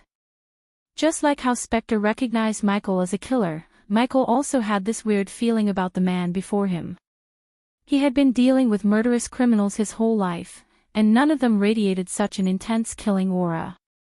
Michael felt like he had shaken the hands of an ultimate predator. Orso, where the fuck are you? The two thugs finally walked around the crates to see the silhouettes of Michael and Spectre. What the? They panicked. They reached for the gun in the holsters, but Spectre was faster than them. In a blink of an eye, he took out the silenced pistol on his behind and shot them right between the eyes. Their bodies collapsed to the ground with a thud.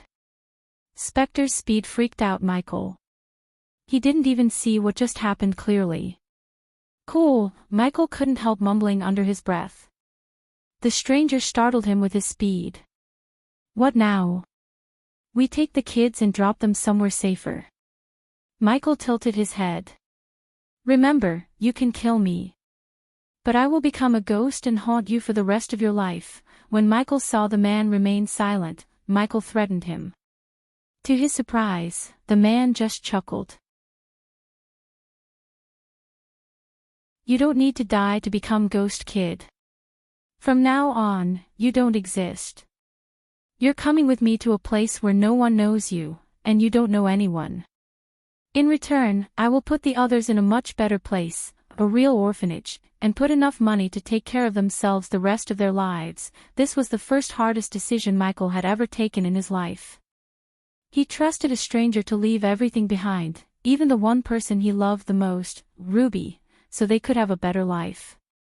As far as Ruby and the others were concerned, Michael died in an explosion in the warehouse. As a result, the police rounded them up and sent them to a much better place where an anonymous donor made a huge sum of deposits in their names to live a lavish life for the rest of their lives. Even to this date, Ruby visited Michael's grave every month like clockwork and named her first son after Michael. Before Spectre went mad and ordered a hit on an orphanage Michael built, Michael always kept tabs on Ruby and saw her from a distance. Seeing her with a family of her own always made everything he did worth it. Not being able to meet Ruby in person was Michael's only regret on Earth.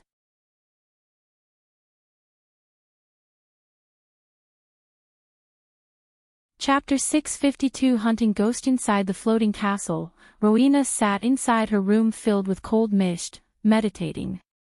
Her eyes twitched when he heard footsteps. Slowly, Rowena opened her eyes to see Bai Ning entering the room. She held a golden parchment in her hand. He didn't reject my application, did he? Asked Rowena. He didn't, holy maiden, said Bai Ning. To her surprise, she saw Rowena sighing. I expected that. Rowena rose to her feet with grace. The mist slowly moved toward Rowena as she was sucking all the mist in the room. How long do I have to study there? Asked Rowena. 1 year for each specialization, 4 years, said Rowena. She did not like to waste her time studying, but she had no choice. As a holy maiden, she needed to be proficient in each specialization. Deep down, Rowena knew studying in Mazeroth was not a waste of time. Just she had never attended any secrets or academies before in her life, so it was going to be a new experience for her. You will start your academics in the House of Alchemists. Erase everything you need, Holy Maiden. With a flick of her wrist, Bai Ning took out several items including jade green robes from her space ring. Rowena picked up the silver parchment and opened it. Ruby Ha. Did you pick this name? Asked Rowena. Her face was void of any expression that Bai Ning couldn't tell whether she liked the name or not. You have to go to Mazeroth in 3 days, Holy Maiden, said Bai Ning. Throwing the silver parchment aside, Rowena locked her gaze with Bai Ning. When were you planning to tell me about the vampires, Bai Ning? Asked Rowena. Until Rowena saw the royal news, even she didn't know about the vampires. But she was sure the Sky Hall knew about their existence.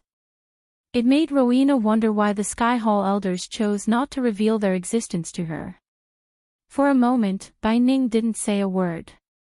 Silence fell over them. It wasn't a decision made by Bai Ning. Instead, the elders ordered her not to share the vampire's existence with the Holy Maiden. They wanted the Holy Maiden as far as possible from what was happening outside. This chapter upload first at NovelBin. Net. If you want to read more chapters, please visit novelnext.com to experience faster update speed. Did the elders tell you not to? Bai Ning's heart skipped a beat. Rowena calmly questioned Bai Ning as though she had read the old woman's mind. Bai Ning's silence was more than enough for Rowena to know the answer to her question. When I ascend to the throne, there will be many changes, Bai Ning. Rowena's words were full of authority and dominance. Although Rowena was chosen to be the Holy Maiden, she would get her full power and authority over the elders only after she ascended to the throne.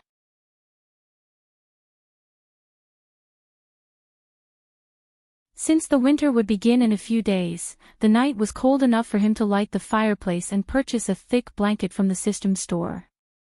After upgrading the system, purchasing an ancient ice core, and earning a ton of badass points by killing an elder vampire, he took a break from all the chaos and decided to spend some quality time with Gaia.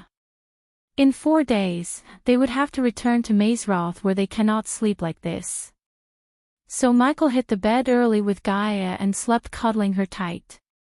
After learning the truth about Vidora's kind, Nightmare decided to stay with Vidora so they won't feel alone. The night was calm and peaceful. The only sound that resonated in the room was the firework crackling under the flames and Gaia's soft groans whenever he hugged her tighter. Under the thick blanket, Michael wore nothing but his black sweatpants. Everything was so peaceful and calm until a bright glow appeared above Michael's bed out of nowhere. Michael's eyes abruptly opened. To his suspicion, Gaia wasn't beside him anymore.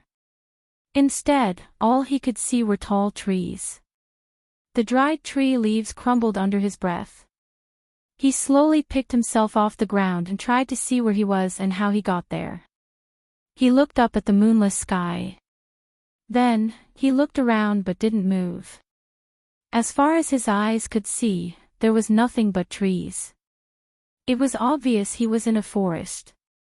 But it wasn't a rainforest with a sea of trees and thick foliage. Rather, the forest was a temperate coniferous forest. Yellowish dried leaves blanketed the ground. Judging by the lack of arch energy in the atmosphere, Michael guessed he was somewhere in the southern continent. Which led him to another question: how did he end up here? It seemed to him someone had teleported him because one moment he was in Ar and the other, he was in another continent. But how? That was the question in his mind. This chapter upload first at NovelBin. Net. Suddenly, the sound of someone whistling echoed through the forest. This is where the hunters become the hunted. Following the whistle, a calm thick voice sounded in Michael's head. The voice appeared to come from every direction, which confused Michael. However, whoever teleported him didn't have an idea that Michael could still use arch energy in the southern continent. As a result, he was able to locate the intruder with his environmental map. To get the full story, Michael pretended to be powerless. It would be unwise to show his true power before learning why he was here and how the man teleported him here. The last time Michael checked, no one except the system could teleport someone into the southern continent. Hello, Michael raised his voice. What is this place? How did I get here? Michael questioned. Michael didn't receive any response. Instead, he saw an arrow fly past him, barely missing his cheek by an inch. Run, Michael noticed the voice turning predatory. It almost sounded like a growl of an animal. Michael rolled his eyes. Then, he slowly stepped forward, pretending to be shocked and awed. He wanted to put on an act so whoever kidnapped him would slowly reveal some valuable information. Granted, Michael could always try to catch and torture him. But after realizing his foe might have the power to teleport, Michael didn't want to take any chances. Michael hastened his pace when another arrow shot past him. He was running in the woods wearing nothing but his sweatpants. You can see the true heart of a man when you're out in the woods with a weapon. As soon as these words resonated in the forest, a sword dropped from a tree, landing a meter away from Michael. Michael entertained the one who thought hunting him by picking up the sword. The moment Michael picked the silver sword from the ground, an arrow shot straight toward Michael's head. With a single swing of his sword, Michael cut the arrow in half. Hunting is part of a cycle of life that repeats, the man said. Michael used his X-ray vision while running to locate several traps. All of them were used by hunters. Michael avoided every single trap and the arrows. A worthy prey after a long time, the man who was hunting Michael exclaimed. To track prey, you must first know it as you would a brother. Am I right, Ghost? Asked the man.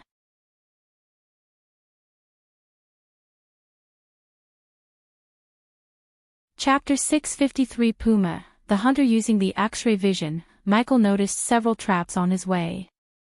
One of the traps was connected to a large log above. Once he trips the wire, it would bring down the log in an arc, knocking down the poor soul. To get more information from this hunter, Michael needed to get out of his sight. His mind quickly formed a plan. He slowed down, letting the hunter get a bit close. When the hunter was directly behind him, Michael threw the sword, slashing the trip wire. As soon as the sword cut the wire, a large log came down, swinging. With his superior agility, Michael jumped on the log at the speed of a lightning flash and leaped away from its trajectory. The log traveled swinging in the air. For a moment, the hunter's sight moved from Michael. Michael heard a rustling sound. The hunter slid under the log to escape it. Fortunately, the split-second distraction enabled Michael to do something the hunter never had expected. He used the arch energy to get to a tree top with a single leap. Michael jumped from tree to tree, canceling the noise with arch energy. The traps, the quotes the hunter spoke, and everything about this place told Michael the man was obsessed with hunting. A man such as him would have keen senses and tracking abilities. So Michael left no trail for him. After leaping off the log, Michael's feet never touched the ground as he flew a few inches above the ground, not enough for the hunter to differentiate between running and floating. After leading several trees, Michael willed the system to equip his black dress. Michael manipulated the darkness to cover himself. It was enough for him to blend in with the dark night. Hanging on a tree way above the ground, Michael used thermal vision to track down the hunter. To the naked eye, the hunter was invisible due to the ghillie suit and the darkness. But to Michael, the hunter was clear as day. Michael adjusted his X-ray vision to take a closer look at the hunter slowly moving forward. The man crouched down, looking for footprints or disturbances on the ground to locate Michael. Michael felt like a predator. His mind almost screamed at him to make some clicking noises, just for fun. "Where are you?" the hunter asked Michael. Despite the lack of tracks, the hunter remained calm. He almost sounded amused. The hunter eventually looked up to see if Michael was up in the trees. "I can hear your heartbeat, Ghost." To Michael's astonishment, an arrow soared through the air, hitting the tree just missing his face by a couple of inches. If it wasn't for Michael's superior reflex, the arrow would have penetrated his head right away. Michael immediately leaped onto another tree, and yet again, the hunter hit the tree with an arrow as fast as Michael's leap. "Hear my heart beat, huh?" Michael smirked. "I gotta give it to you, Ghost, you are a damn good climber," the hunter said. There was a bit of admiration in his voice. "Thank you. I would shake your hands, but..." Michael's words were abruptly cut short when an arrow hit the bark beside him. "I will shake your hands." The hunter paused for a moment. "After I cut your hand out of your body, is that so?" Michael said, rapidly leaping from one tree to another. Since the trees were closer to each other, the hunter wasn't surprised by his acrobatics. In stark contrast, Michael was using arch energy to leap back and forth. To disorient the hunter once again, Michael ordered the system to form a shield around himself, preventing the hunter from hearing his heartbeat. The hunter's arrows finally stopped hitting the trees. He looked around, frowning behind his suit made of dark leaves. This chapter upload first at Novelbin. Net. If you want to read more chapters, please visit Novelnext.com to experience faster update speed. While the hunter was searching for Michael, he took out a dagger and cut his palm. As soon as Michael's blood gushed out of his palm, the hunter fired an arrow precisely at the point where Michael touched the tree with his bloody palm. Michael heard the hunter take a long whiff as though he was smelling the blood. Darkness, hearing heartbeats, and smelling blood. He's a vampire. Michael connected the dots and learned the hunter's origins. There was no doubt in his mind. To be more sure, Michael decided to see if the hunter has a regenerative ability. The APD healed the cut on his palm. When the blood disappeared from his hand, Michael leaped from tree to tree. In a few moments, he closed the gap between them and appeared right on top of the hunter. Michael dropped from the tree, landing a few inches behind the hunter. Immediately, Michael slashed the dagger left and right, cutting the hunter's back. Caught off guard, the hunter roared. Blood spurted out from the hunter's cuts. Michael pulled out the camouflage on his body. As expected, Michael saw the wound closing up. With a speed beyond mortal limits, the hunter turned around, swinging the longbow in his hand. Michael quickly leaped back. "You're a vampire," said Michael. The man before him was tall, muscular with broad shoulders, and had a thick mustache. Moreover, his eyes glimmered with killing lust. "ARG!" the man roared as Michael saw the two long fangs. Even in the darkness, the two fangs were visible to the naked eye. A slight surprise emerged in Michael's eyes. Compared to Avon, the vampire before him was several times more menacing. The vampire did not attack Michael head-on but throw a smoke bomb at his feet to disappear from Michael's sight. The thick cloud of gas quickly surrounded Michael, preventing him from following the vampire's tracks. The vampire's speed surprised Michael. He did not use arch energy to boost his speed. Rather, it was purely skills honed by probably hundreds of years of practice or hunting. Once again, Michael leaped into the air, reaching the top of a tree. He completely concealed the sound of his heartbeat with the help of the system. "System, scan him. I want to know how he managed to teleport me here," Michael ordered the system in his mind. Full scanning would cost the host 10,000 badass points. Do it. Keep your eyes on the target until the system finishes the scanning. It will be done in 5 minutes. With a smirk on his face, Michael took out a few vials containing human blood. He was using these vials to brew some potions, but now, they were going to help him distract the vampire. He tossed a vial to the other side. When the vials shattered, the vampires fired an arrow. "Life is funny, isn't it?" asked Michael. His voice echoed through the silent forest. "1 second you were the hunter and the next, you became the hunted," the vampire knew Ghost was using the trees to traverse. So naturally, he kept his eyes above. Unfortunately for him, the darkness prevented him from locating Michael. His ears couldn't pick up the sound of Ghost's heartbeat. Coupled with Michael's lightning-quick speed, the vampire struggled to locate him. "Teleporting me to the southern continent, that's a good move," Michael conversed with the vampire. He confused the vampire by tossing the blood vials to another side.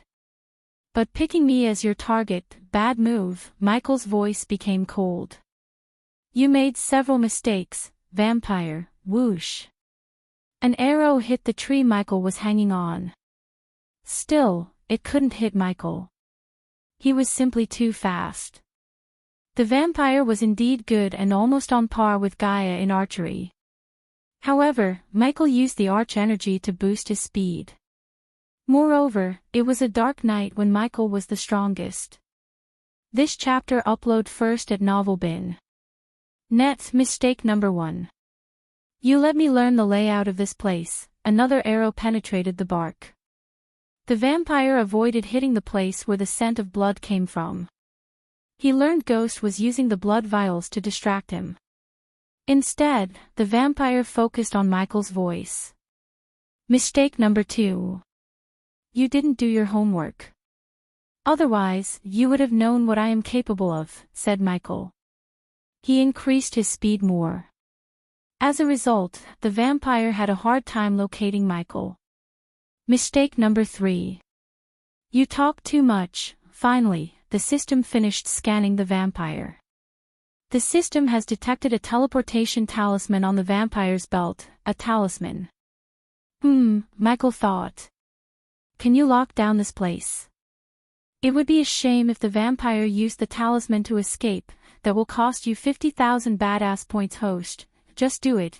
Although 50,000 badass points was a huge sum, it wasn't more valuable than the information Michael could get from the vampire. After killing Avon, he had badass points to spare, 400,000 badass points to spare to be precise. A pulse of energy shot out from Michael. It was completely invisible. An oblivious man would see no difference in the forest. Even the vampire had no idea that Michael destroyed his escape plan. Finally, Michael stopped leaping from tree to tree like a monkey and jumped down. The vampire immediately jumped backward. But to this moment, there was no fear in the vampire's eyes. Instead, Michael only saw excitement. It had been so long since I hunted something worthy, the vampire calmly said. Before we do this, what should I call you? Asked Michael. The two of them had approximately 10 meters of distance between them. At this moment, neither of them made any sudden movements. Usually, I won't indulge my prey by saying my name. But you are different. You earned the right to know my name. I go by the name Puma. Let me guess, Cougar sounded crappy, so you went with Puma. Michael ridiculed the vampire without a shred of fear in his eyes. This lack of fear made Puma's blood boil in excitement. He couldn't wait to bring out the fear on Ghost's face. Puma snickered, looking at the smirk on Michael's face. I will let you have your amusement before I rip off that head of yours. Puma dropped the bow in his hand and slowly unsheathed the red dagger from the sheath dangling on his waist. He licked the dagger menacingly. Let's dance, said Michael.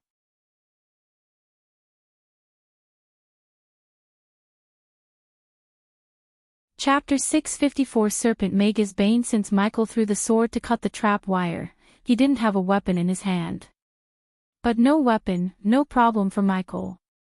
The vampire dashed at Michael with speed beyond any mortal's limits.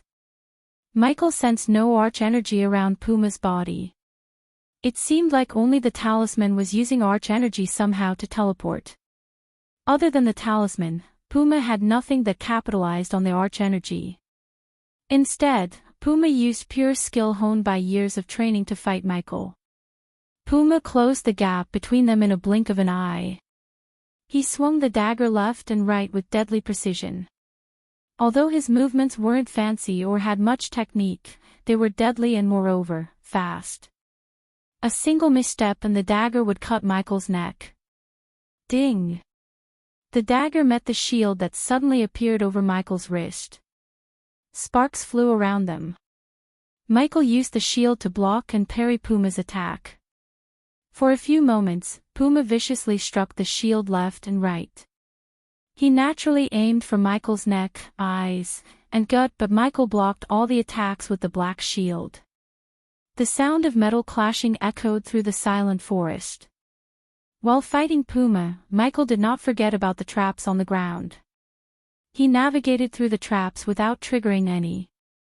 After blocking several attacks, Michael swung the shield, parrying Puma. The force of Michael's move made Puma stumble. Michael followed the successful parry with a vicious punch to Puma's gut.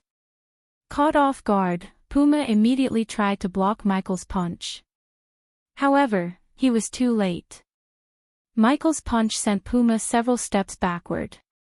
Using the opportunity, Michael leaped into the air, swinging his body to land a 540 kick on Puma's head. In the mid-air, Michael boosted his speed with arch energy. As a result, Puma couldn't see Michael's leg until he felt a sharp pain in his head. A tooth flew out of Puma's mouth. He wiped off the blood from the corner of his mouth. Despite the pain, Puma grinned from ear to ear. Michael did not slow down. He pressed his advantage by barraging Puma with rapid punches. Vicious punches and kicks overwhelmed Puma. Michael swung his shield, knocking back Puma a few meters back.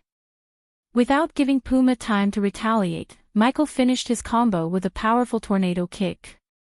The moment Michael feet his Puma's head, Puma felt like he was hit by a hammer. His legs trembled. He stumbled back. Serpent Mega, Michael halted his steps when he heard Puma. The vampire spat out blood with a grin. You remind me of the prey I hunted down a long time ago. She too fought just like you, Michael creased his brows. Although Michael knew Puma was buying time to heal himself, Michael didn't attack him anymore. This chapter upload first at Novel Bin. Net. If you want to read more chapters, please visit Novel Next. Com to experience faster update speed, but how did a human like you learn the forbidden fighting style of Nagas? Puma tilted his head. During these few moments, Puma's regenerative ability healed his body. Tell me about that Naga you met. Michael's voice became colder. His eyes turned predatory. It's a very good fighting style. But just like any fighting style, it has a bane. Instead of answering Michael's question, Puma stretched his arm, raised his right foot from the ground, and placed it on the left thigh. As a result, Puma looked like a Shaolin monk. Puma didn't wait for Michael to make a move. Rather, he dashed at Michael. Michael swung his fist, but Puma blocked his punch, countering Michael with a powerful sidekick to Michael's ribs. Michael's abdomen felt numb. Still, he didn't lose his balance. Michael retaliated with vicious rapid punches. To his shock, Puma blocked every single punch as though he had anticipated the punches. Puma counterattacked Michael with rapid kicks and punches. Thanks to the APD, Michael's organs got healed in no time. Otherwise, he would have puked blood. In a few blinks of an eye, Puma landed 50 or so punches and kicks on Michael. The worst thing was Michael couldn't anticipate Puma's attacks. Just as Puma said, his Serpent Mega finally met its bane. Even though Michael practiced and made changes to the Serpent Mega to the point he reached 98% mastery, it was still a fighting style created by Naga in this world. Thus, it wasn't a unique undefeatable fighting style. Puma leaped into the air suddenly. He swung his body mid-air and shot toward Michael like an arrow. Michael's instinct screamed at him as he raised the shield to block Puma's attack. Surprisingly, Puma leaped over Michael's shoulder, changing his trajectory. He swiftly landed behind Michael. Puma was fast to the point even Michael didn't react in time. The vampire swung his dagger, cutting Michael in the back. Blood spurted out. You're not giving your full focus to me, Ghost, Puma said after leaping away from Michael. He was right. Michael couldn't completely focus on the fight. His mind wondered who the Naga was. Was he talking about Gaia's mother? Michael couldn't help asking himself this question. This time, Puma was surprised to see the wound closing up on Ghost's back. This chapter upload first at Novel Bin. Net, huh? Puma was confused. Ghost was not a vampire. Then how could his body heal without a healing potion? Puma was certain Ghost didn't drink a healing potion. Yet, his body healed itself. You are right, Michael finally turned around. He retracted the shield and cracked his fists. I was wondering whether to kill you or catch you alive. Thank you for making the decision easier. Puma heard a low-pitched whistling noise. He saw Ghost's eyes glimmer for a moment. If they had daylight, Puma would have seen Michael's eyes turning pitch black. Darkness shrouded Ghost. Suddenly, 2 black laser beams shot out of Michael's eyes. Puma didn't even have time to react as the 2 black laser beams penetrated through his shoulder. Moreover, the beams contained a force that sent Puma flying onto the tree behind him. Splinters of wood flew. Any man could see the 2 holes in several trees. After the black laser beams disappeared, Michael's eyes radiated a puff of smoke. Michael's face turned serious. He wasn't playing anymore. Immediately, Michael ordered the system to disable if there was any surveillance spell or recording stones around them. Next, Michael dashed at Puma, who was trying to pick himself up from the ground. Since Michael lacked the badass points to empower the dark beams with dark flames, the 2 holes in Puma's shoulder slowly closed up. Seeing Ghost dashing toward him, Puma quickly prepared himself to block his attacks. The imminent threat stopped Puma from wondering what the heck just happened.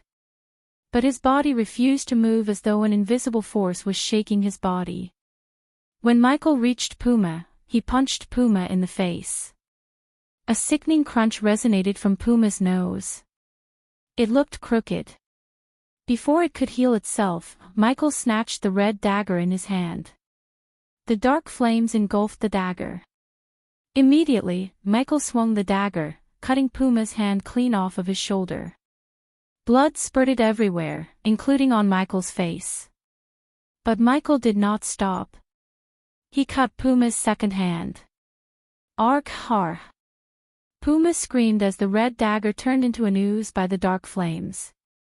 As expected, the dagger couldn't withstand the heat of the dark flames for longer. It must have been an epic class weapon to last long enough for Michael to keep the dark flames for a couple of seconds.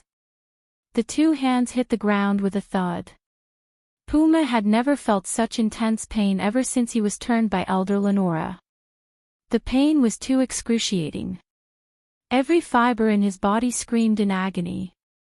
Since his hands were cut off by the dagger engulfed by the dark flames, Puma's body was unable to regenerate the 2 hands. Without playing with Puma, Michael flicked his wrist, taking out a long needle from the system's storage.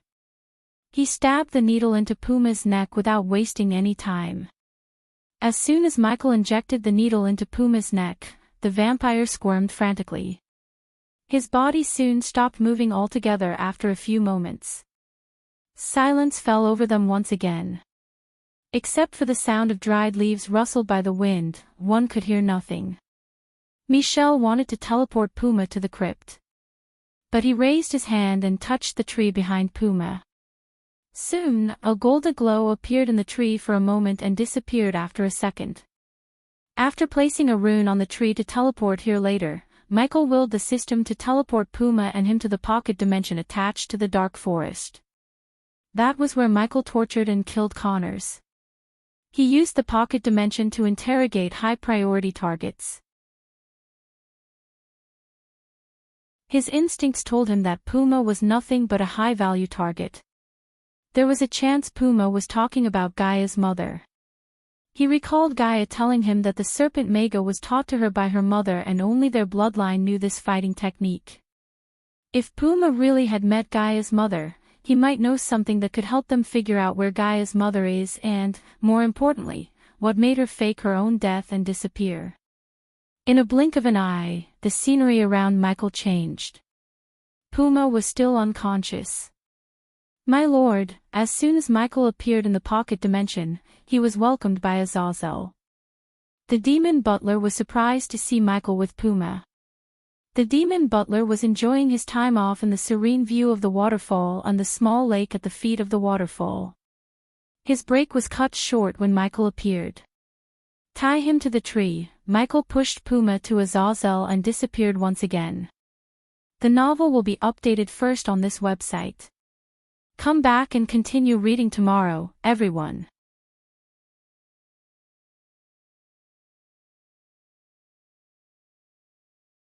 Chapter 655 Uncovering the Truth About Gaia's Mother. After Azazel tied up Puma against the lone apple tree in the pocket dimension, Michael appeared before him with a potion. Where are you? Michael heard Gaia's voice in his head. Just having a meeting with Azazel, baby, said Michael. He created a dome around him so Puma wouldn't hear him. Initially, Michael thought about informing Gaia. However, he changed his mind as he didn't want to raise Gaia's hopes up in case Puma was lying or talking about another Naga. Luckily, Michael had the truth serum that he used on Victor in the system storage. What is this place? Puma asked Azazel. When Puma turned his gaze to Azazel, his brows arched up. Despite the pain, Puma could feel some strange energy radiation from the man dressed as a butler. Especially the sound of a heartbeat. He had lived as a vampire for almost 100 years, but he had never heard such an abnormal heartbeat. What are you? Puma's fangs grew out. He tried to regenerate his arms, but something prevented his ability to regenerate. Furthermore, Puma wondered how Ghost used arch energy inside the void line. Unless Ghost was a vampire, there was no chance he could have used a spell. But Ghost was no vampire. He saw him walk in the sunlight without wearing any dark cloaks to cover his face. You're probably wondering whether I am a vampire or not, right? Puma heard Ghost's voice. As though Ghost had read his mind, he asked the same question Puma asked himself. I am not a vampire, Ghost answered. There was a peculiar calmness to his voice. But I am something much more. The dark night somehow turned darker when Ghost uttered these words. Puma looked around to see something that could help him locate where he was. Several questions appeared in his mind. Your kind has been bothering me for some time. Look, I killed one when he attacked me first. Then, Duke Avon, he stole something that belonged to me. In these two scenarios, your kind crossed my path. I didn't do shit to you people. Michael walked around the tree with his hand behind his back. Now see, I was back on R, sleeping with my girl. I don't spend enough time with her, but does she complain? No. Michael stopped, facing Puma in his eyes. Michi placed his hand on Puma's shoulder, so whenever she asks me something, I go to hell and heaven to get that for her. Luckily for you, you have something she wants, Puma growled like a wounded animal. However, continued to converse with Puma. Tell me about the Naga you mentioned earlier. In return, I will let you go and meet your boss for a peace talk, said Michael. Honestly, Michael had no intention of letting Puma go. However, if the vampires were up for it, he could go for a peace talk. The Dark Lord could hunt down the bloodsuckers while Ghost could be at peace with them. After all, the Dark Lord had too many enemies and his order was still not at the place to fight them all. To Michael's surprise, Puma began to laugh. You think I am stupid human? You used arch energy within the void line. You brought me here, which is definitely something you keep hidden from the rest of the world. You wouldn't have shown these if you intended to let me go. So go ahead, kill me. A hunter should always prepare himself to be hunted. I won't tell you shit. Puma spat the blood clinging to his throat on Michael's face. I wish you hadn't done that, as soon as Michael said these words, he stabbed Puma's neck with the needle in his hand. He slowly injected the truth serum into his bloodstream. The only downside of using it was that Puma would die in an hour. Azazel stood beside him, looking at Puma growl. He wondered what the vampire knew for his master to bring him here in his ghost persona. Besides, Azazel noticed the cold killing intent in his eyes. As Puma said, Azazel also knew Ghost has no intention of letting him go. But it was a pity that Puma took the hard way. Otherwise, he wouldn't have earned a quick painless death from his master. Silence fell over them. Except for Puma's groan, they heard nothing. After almost 10 minutes of utter silence, Michael's question broke the silence. What's your real name? This chapter upload first at NovelBin. Net. If you want to read more chapters, please visit Novel Next.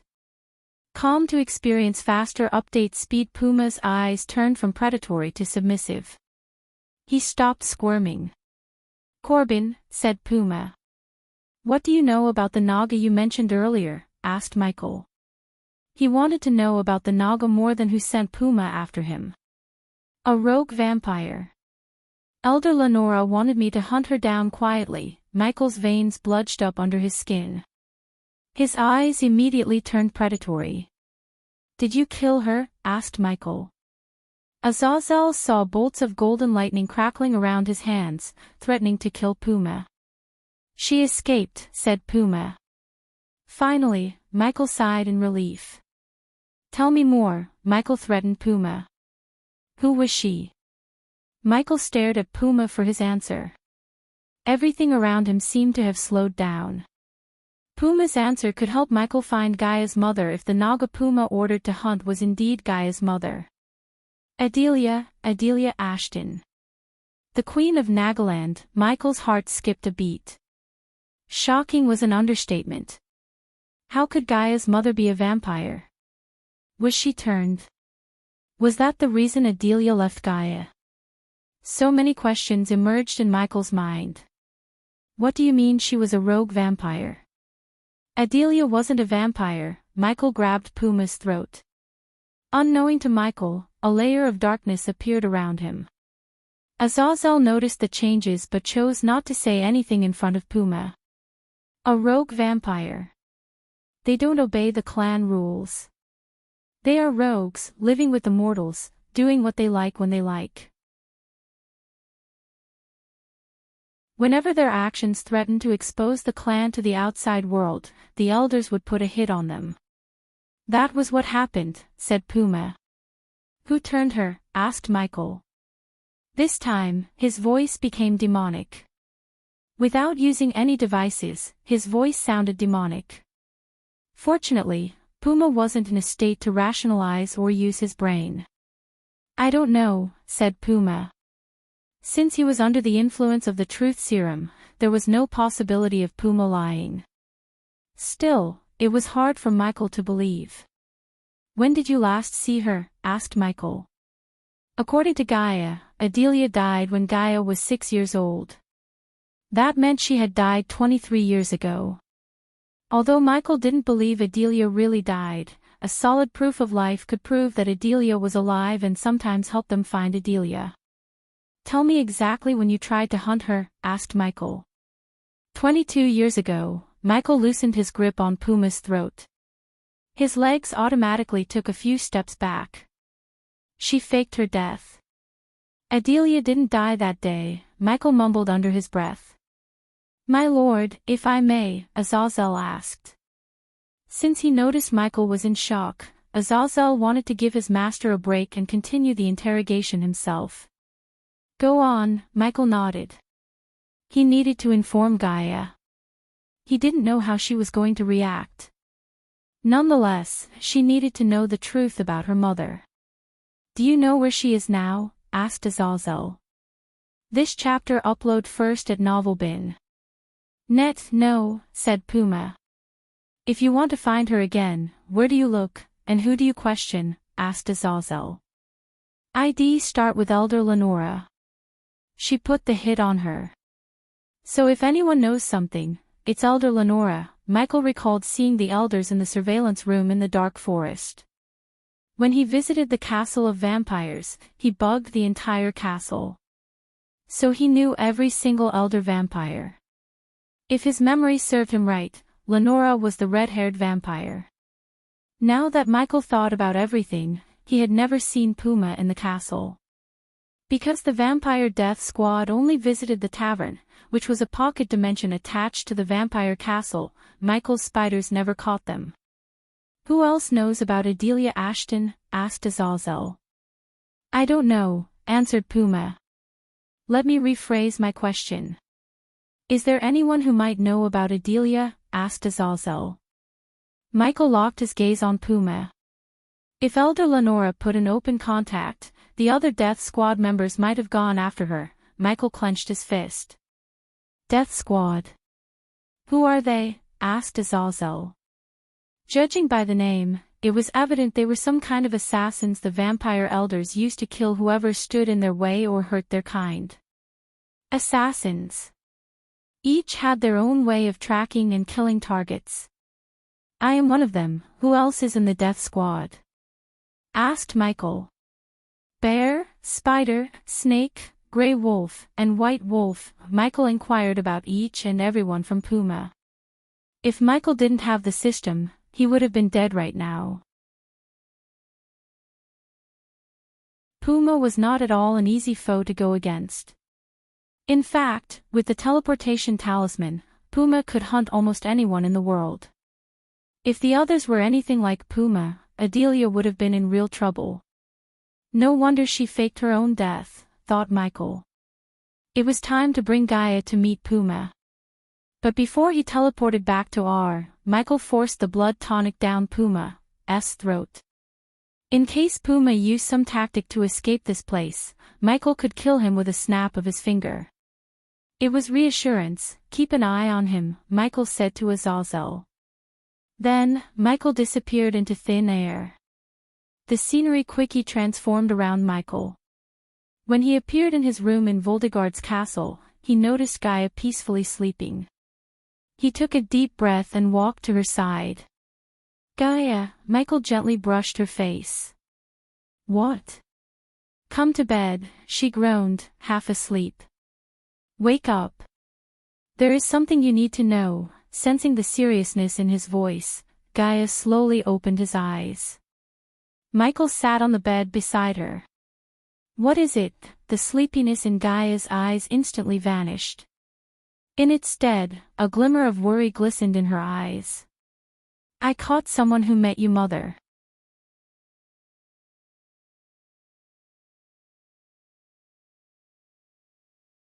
Chapter 656 Tracking down Elder Lenora. As soon as Gaia heard these words, she rose up from the bed as though someone had set a fire under the bed. Her eyes watered. "Where?" "Let me see him." Gaia jumped off the bed. She didn't even put on her usual robes. Instead, she was ready to leave the room with the red pajamas Michael bought her from the system store. With a simple nod, Michael willed the system to teleport them both to the pocket dimension attached to the dark forest abyss. In a blink of an eye, the scenery around her changed. When she appeared in the pocket dimension, she saw Azazel standing beside the apple tree. There was someone with no hands shackled to the tree. Just as she was about to rush toward the vampire, Michael grabbed her hand. "Remember, you are Elia," Michael whispered into her ears. She hasted toward the vampire. "What do you know about Adelia Ashton?" asked Gaia. Following her question, Puma repeated everything he had told Azazel and Michael. Her body trembled, listening to Puma. It was evident to Michael that she was feeling a strong urge to kill Puma. Azazel saw her eyes glimmering with shock and anger. After hearing everything from Puma, she stumbled back. Michael quickly caught her and wrapped his arm around her. "Tell me, how do I meet Lenora?" Her eyes turned predatory. For a moment, her human eyes transformed into the eyes of a cobra. She hissed at Puma. "If you kill a Death Squad assassin and take the head to the Lonely Wyvern Tavern on the outskirts of Kingdom Maven." She will come to meet you, said Puma. But to Michael, it sounded so simple.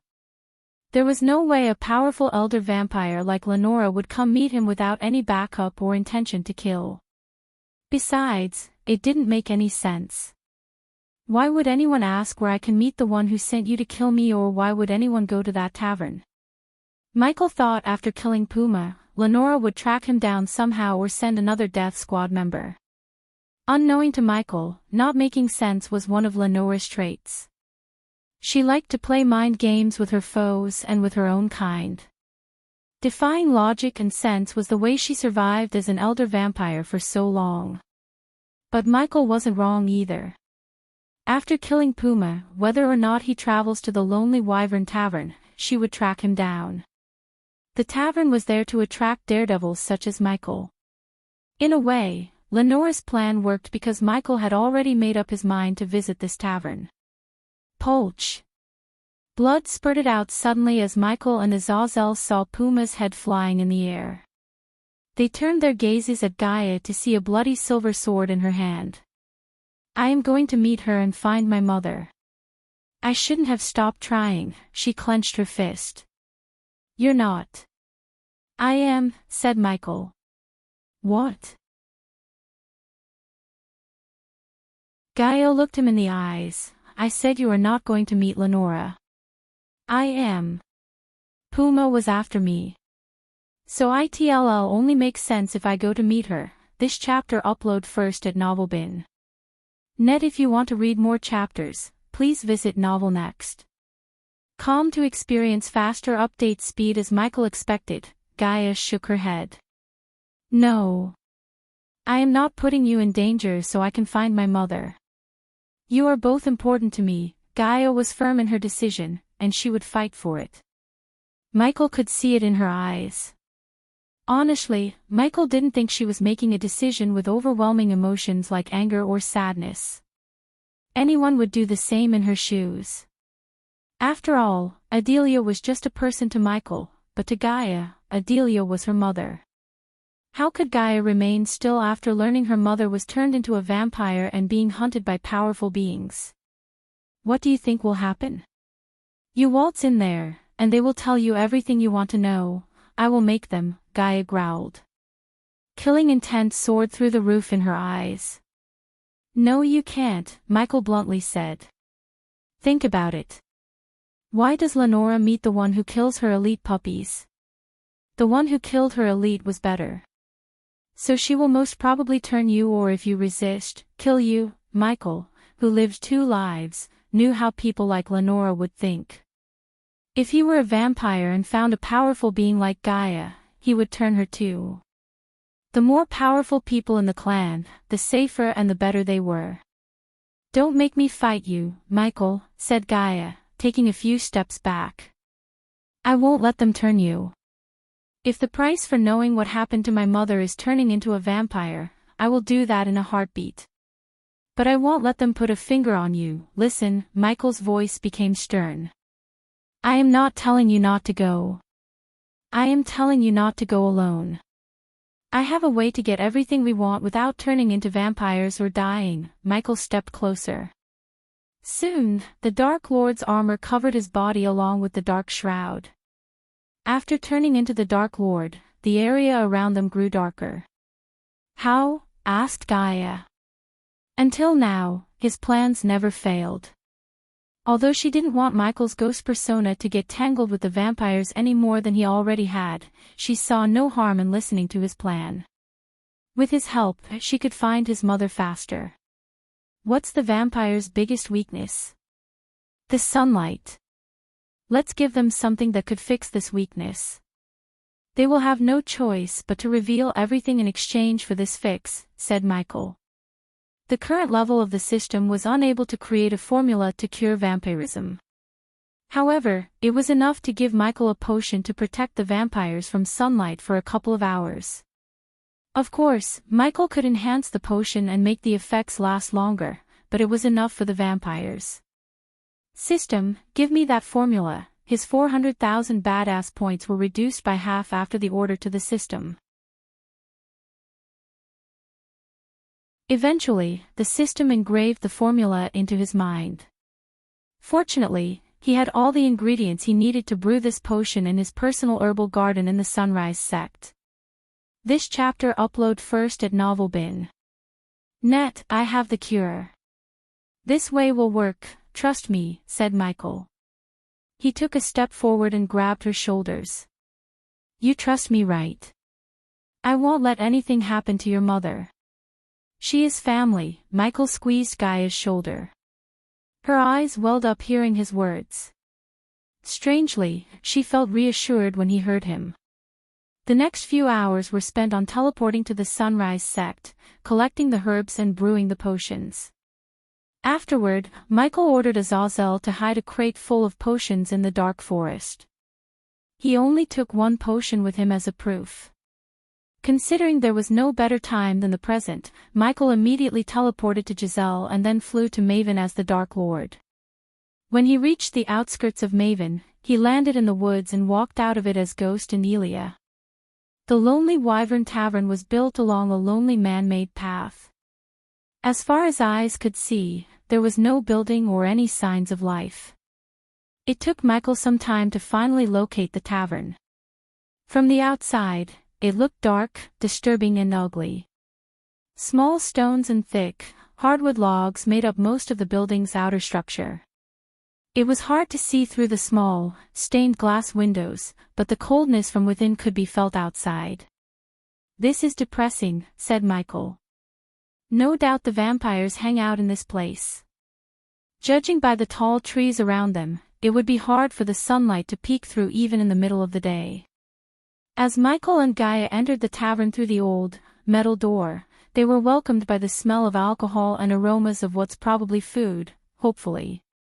The bartender was neither old nor young but looked like a villain out of a children's book.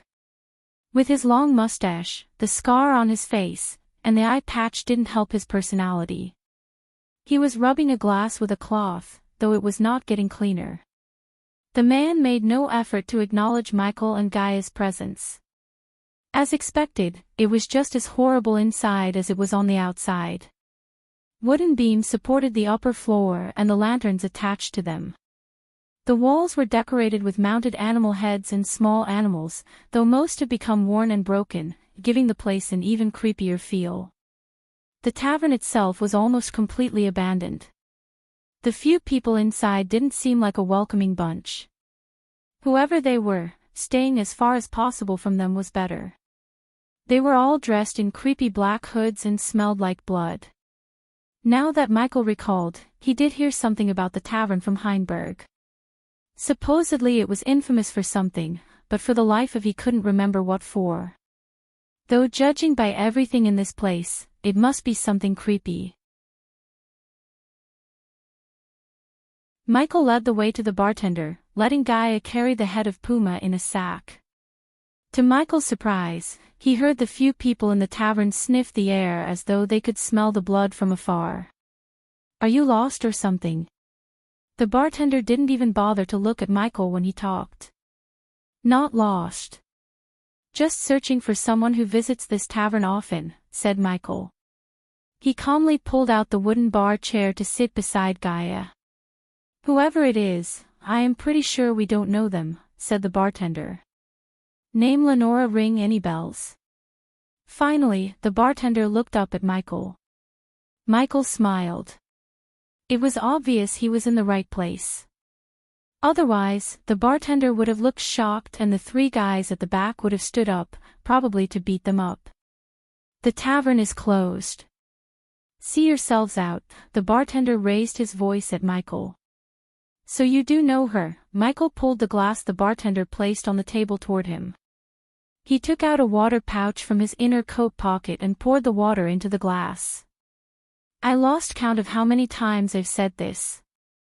We can do this the easy way or the hard way. Instead of answering Michael, the bartender signaled the three behind Michael, wordlessly telling them to throw Michael and Gaia out. The novel will be updated first on this website. Come back and continue reading tomorrow, everyone.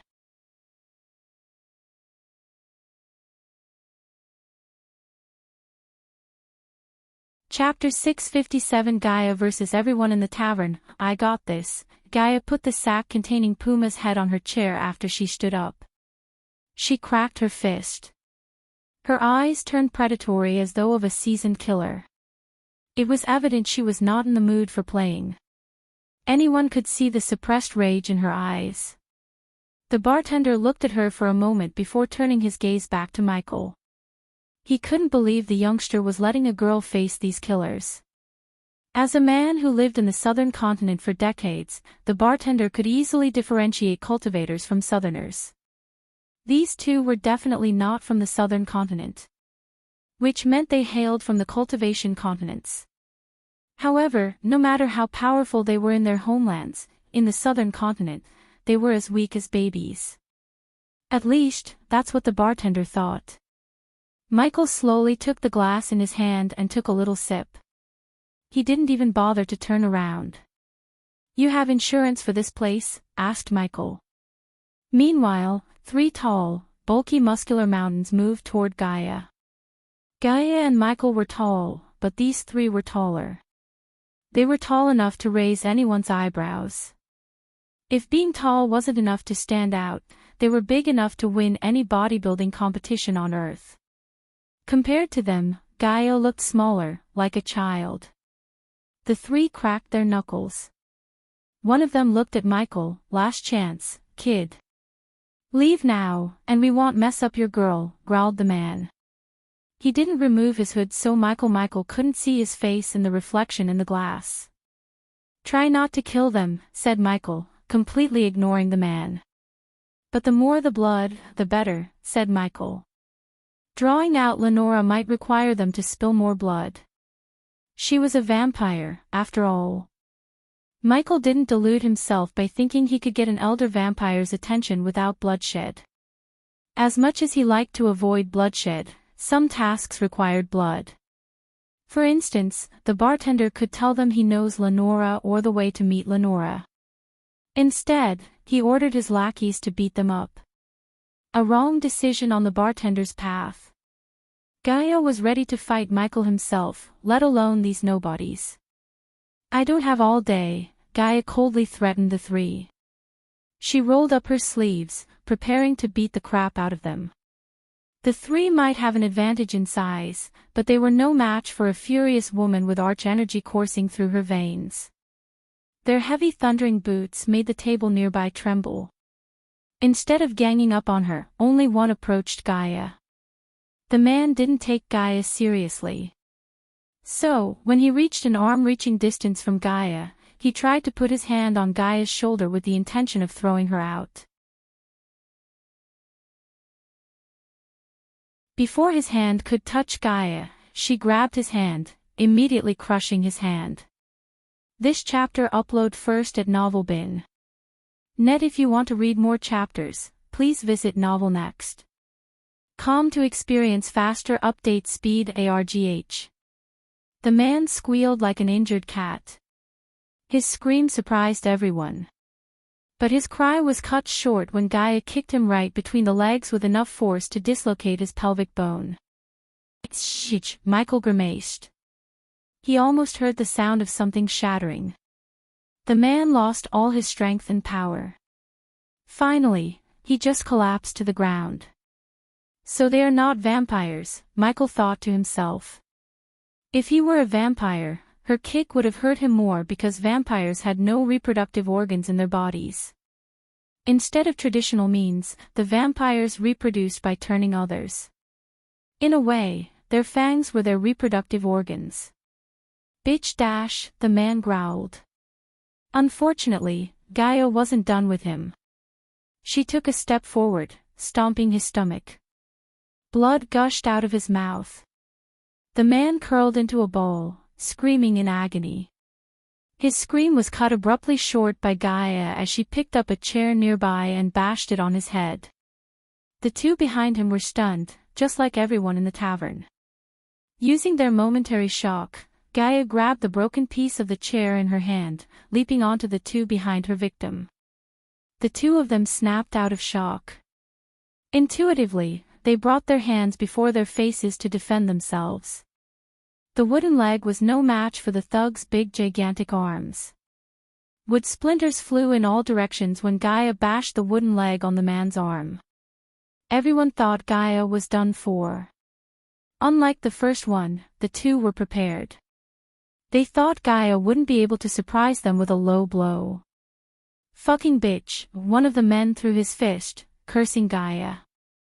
Once again, she surprised them with her speed.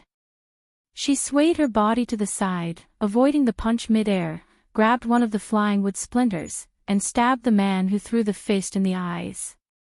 Wasting no time, she punched the man in the chest, pushing him a few meters back before turning her focus to the other. As she calculated, the man tried to kick Gaia in the gut, leaving himself vulnerable. To everyone's shock, Gaia grabbed his leg and threw him onto the other. The man who got stabbed in the eyes screamed in agony until he collided with his buddy. Her throw had enough force behind to make the two of them fly onto the wall behind. The animal heads hanging on the wall tumbled down due to the force of the collision. Everything from Gaia leaping onto them to sending them flying happened in a couple of seconds. It was too fast for a normal human being to comprehend. The bartender's mind failed to see what had just transpired. She moved and fought with speed and strength beyond mortal limits. She took down 3 muscle mountains thrice her size in a couple of seconds. The 3 served as an outlet for her rage. Without giving the 2 a break, she dashed at the 2. Poor bastards didn't even have time to react. She picked up the antlers that fell off the wall and stabbed the man who had his eyes stabbed. "Ah!" he screamed. Luckily, his buddy felt the same pain when Gaia stabbed him with the same antlers she used to stab the other. Seeing Gaia stabbing them in the legs repeatedly, another 2 decided to step in. They dashed at Gaia to stop her. The bartender was freaked out when he saw the grin on Michael's face.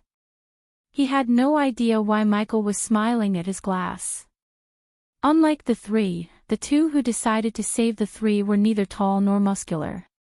They were just regular dudes, at least one was a dude, and the other was a woman. Hearing their footsteps, Gaia jerked her head around. When the 2 saw the predatory eyes of Gaia, they trembled. Fear clutched their hearts, making them question their decision to stop her. But it was too late for them. Gaia picked up a chair and threw it at the 2. She wasn't stingy with force, so the chair hit them with enough force to knock the 2 out. The blood spurted from her victims painted her face red. Her white robes were drenched in their blood. Thursday, Gaia spat the blood went into her mouth. She grabbed a chair, dragging it toward the 2 who tried to stop her. To Michael's surprise, the tavern didn't seem to have many vampires. This chapter upload first at Novelbin. Net, tell her to stop. The bartender panicked. He tried to crouch down to pick up the crossbow under his shelf. However, Michael simply grabbed the man by his head and smashed it on the counter. "You know, if she doesn't vent her anger on those guys, she will be cranky. I don't like her being cranky. So why don't we just sit back and let her do what she does best?" Michael whispered into the bartender's ears. "Next time when 2 strangers come asking for information, give them what they want. You are making a big fucking mistake," the bartender growled. "What mistake?" Michael bashed the bartender's head against the table yet another time. The few bottles lined up on the counter fell off to the ground. Glass shattered into tiny bits and pieces, momentarily taking everyone's gaze from Gaia to Michael. "No." On the other hand, the lady who tried to stop Gaia screamed, seeing Gaia raise the chair. Unfortunately, Gaia didn't stop. She brought down the chair with all her might upon them. The 2 of them were instantly knocked out cold by Gaia. "Now tell me where the fuck is Lenora?" Gaia roared. Her mighty roar shook the entire tavern like an earthquake. Seconds passed, turning into minutes. 30 minutes went by in a blink of an eye. At that moment, the tavern was in ruin. All the customers were bleeding on the ground and groaning in pain. there was not a single table that remained intact. She went a little overboard. When she was done, the place reeked of blood and old ale. Standing in the middle of the tavern, Gaia looked like a demon incarnate. The blood of her victims oozed down from her body from head to toe. Finally, Michael let go of the bartender. Once he saw the state of his tavern and the customers, his face lost all color. The man trembled. Demon, that was the first thought that appeared in his mind when he noticed Gaia. Michael slowly placed the glass on the table. He rose from the chair, turning around. First, he just adjusted his robes, and then, he picked up the sack with Puma's head. "Is this enough?" Michael asked, throwing the sack to the dark corner of the tavern. An oblivious man could see nothing but darkness. For Michael, however, the figure hiding in the darkness was clear as day. Gaia turned her gaze to the corner. Surprisingly, she saw a figure stepping out of the darkness. "Lenora," Gaia growled. "The novel will be updated first on this website. Come back and continue reading tomorrow, everyone."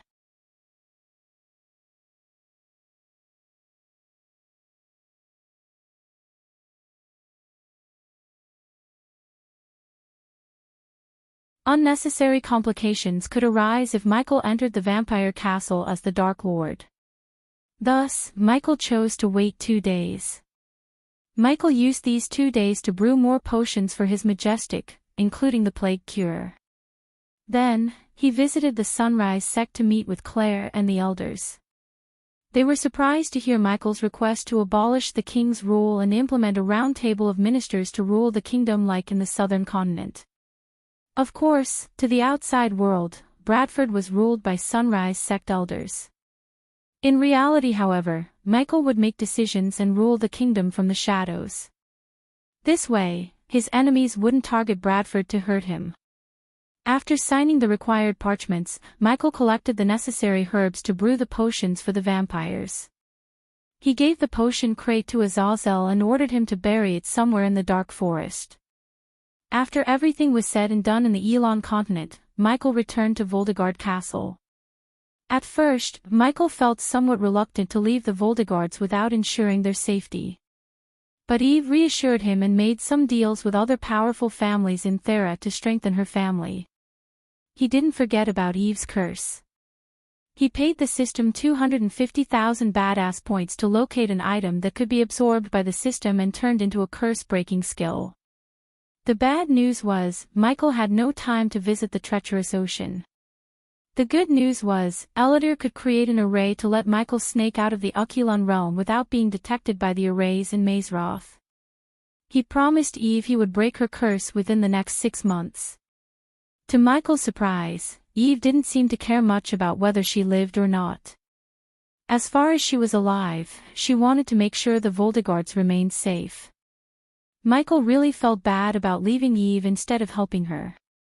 Unfortunately, Michael had no choice but to return to Mazeroth. With a warm hug, Eve sent him off to Mazeroth, except Michael didn't teleport to Mazeroth. Instead, he went straight to the Lonely Wyvern Tavern to meet Lenora. Following his goodbye to Eve, Michael met Vidora. Except for Cain, the other two still looked gloomy. They needed time alone, so Michael left them in the dark forest in the care of Azazel. Considering the time, Michael ordered Ellidir and Nightmare to return to Mazeroth before he and Gaia. The Lonely Wyvern Tavern looked as gloomy as ever under the moonless dark sky. The dark clouds hovering in the sky, threatening the earth with heavy downpours, added an extra layer of gloominess to the tavern. Except for the rumbling thunder and howling wind, there was no sound in the area. "I've reached the castle." When Michael reached the tavern, he heard Ellidir's voice in his head. "Good. Hope your runes work," said Michael. When he met Ellidir back in the dark forest, Michael asked the dark elf to ensure no one in Mazeroth could see him and Gaia through their disguise.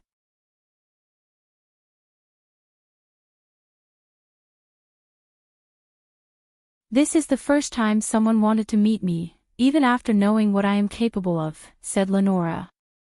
Her voice was melodious, calm, and composed. Any oblivious man wouldn't believe she was a freaking elder vampire capable of destroying a kingdom single-handedly.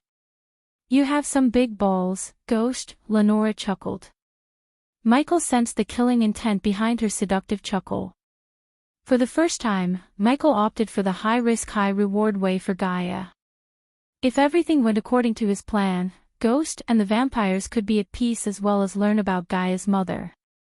Suppose it wasn't the case, Michael knew he'd have to become the Dark Lord to defeat Lenora. Dark flames and the anti-vampire potions were the only two things in his arsenal that could hurt and probably kill an ancient elder like Lenora. I liked Puma. He served me and my kind well. Lenora took a small sip and slowly put the glass on the table.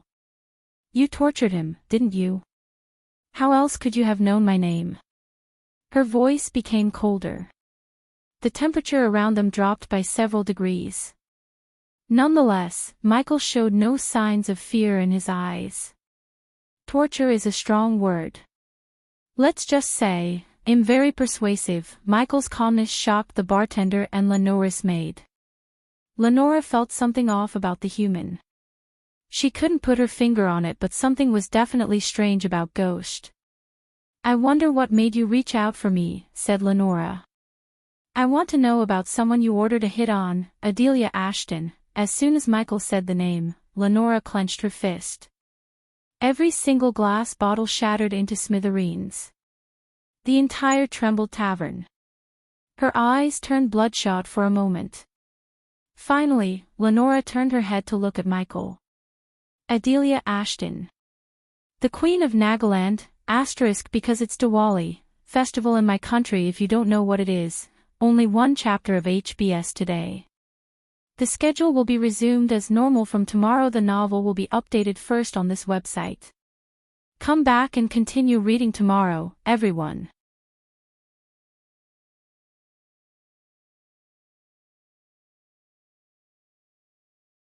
Chapter 659, Deal with the Vampires. How do you know her? Asked Gaia.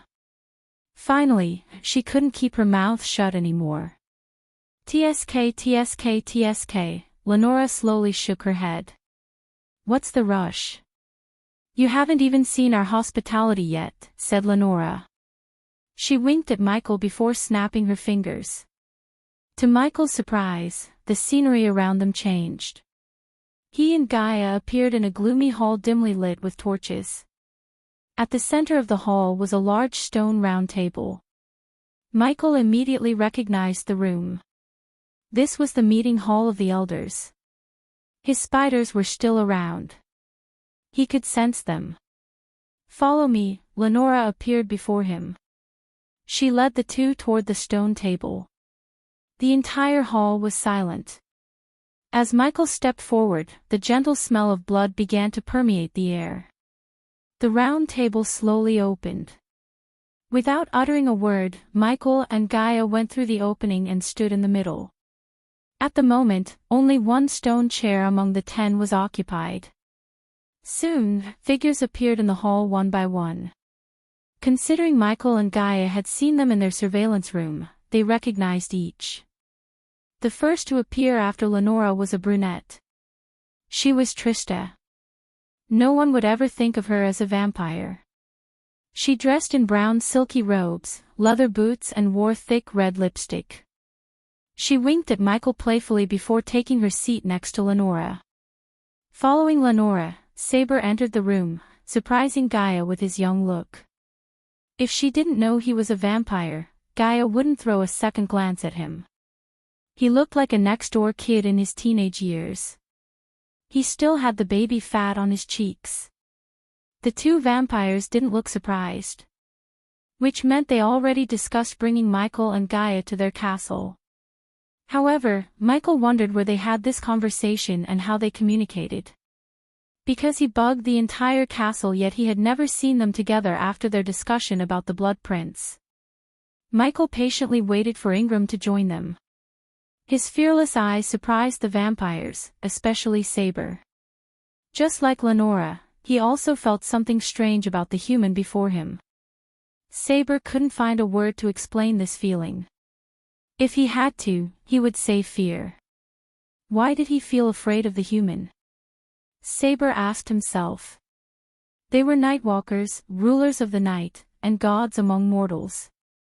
Yet, the vampires felt a seed of fear sprouting in their hearts. Finally, Michael saw Ingram appear in the hall.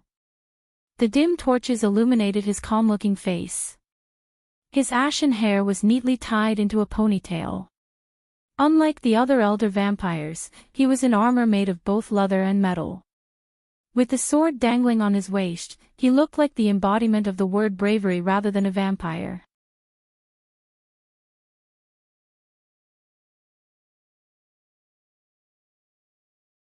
You may have misjudged the situation, Your Royal Highness, Lenora chuckled. You're alive because we felt somehow curious about Puma's death and his strange request to meet us, said Lenora. In other words, you're walking on a line between life and death, so you better keep us curious, said Trista. There was a hidden murderous intent in their voices. Michael stepped forward. Elders, I am going to show you something. Michael glanced at the elders. They nodded after a while. Finally, with a flick of his wrist, Michael took out a sparkling gold potion. The position glistened and sparkled like liquid gold. This is what you were talking about? A potion. Lenora looked a little bit disappointed. However, Saber felt a strange energy from the potion. Not a potion, Elder. I found this in the treacherous ocean. It was left by a 6-star alchemist, said Michael. The vampires possessed the ability to tell whether someone was lying or not by sensing their heartbeat and facial signs. Thanks to this system, Michael was able to fool the vampires. Along with the parchment, unfortunately, the parchment crumbled due to time. However, I remember the words. May thy rulers of night rule the day. This chapter upload first at Novelbin. Net. The vampires were taken aback by surprise. From their point of view, the human before them was telling them the truth. At that time, I didn't understand the meaning, even after seeing the potion's effect. What are the effects? Saber asked. Michael grinned inwards when he saw the curious look in the vampire's eyes. Offer protection against the sun. Until I learned about the night rulers, I didn't think of this potion as much. Are you telling us this potion will protect us from the sun? Groaned Lenora. Her normal playful voice disappeared. Instead, she talked in a cold voice. If my calculations were right, this potion will protect you for at least an hour and a half. With time and resources, you can find a way to make the potion's effect last long. Suddenly, Saber waved his hand. An invisible force snatched the potion out of Michael's face. If this didn't work, Saber didn't finish his sentence but let Michael imagine the outcome. You can do whatever you want with me, said Michael. With a nod, Saber disappeared from the hole. Following Saber's disappearance, silence took over the hole. Michael and Gaia remained still. Michael squeezed her hand, wordlessly reassuring her. If his peaceful way didn't work, he wouldn't blink an eye to slaughter the elders. Gaia had never begged him for something. But for the first time, she cried for his help. There was nothing he wouldn't do to find Adelia. He must find her. After all, Adelia wasn't just Gaia's mother but a founder and a member of his order. If she was alive, it was his responsibility as the Dark Lord to take care of his loyal followers. Besides, Adelia was family. After a couple of minutes, Saber returned to the hole. This time, he wasn't alone.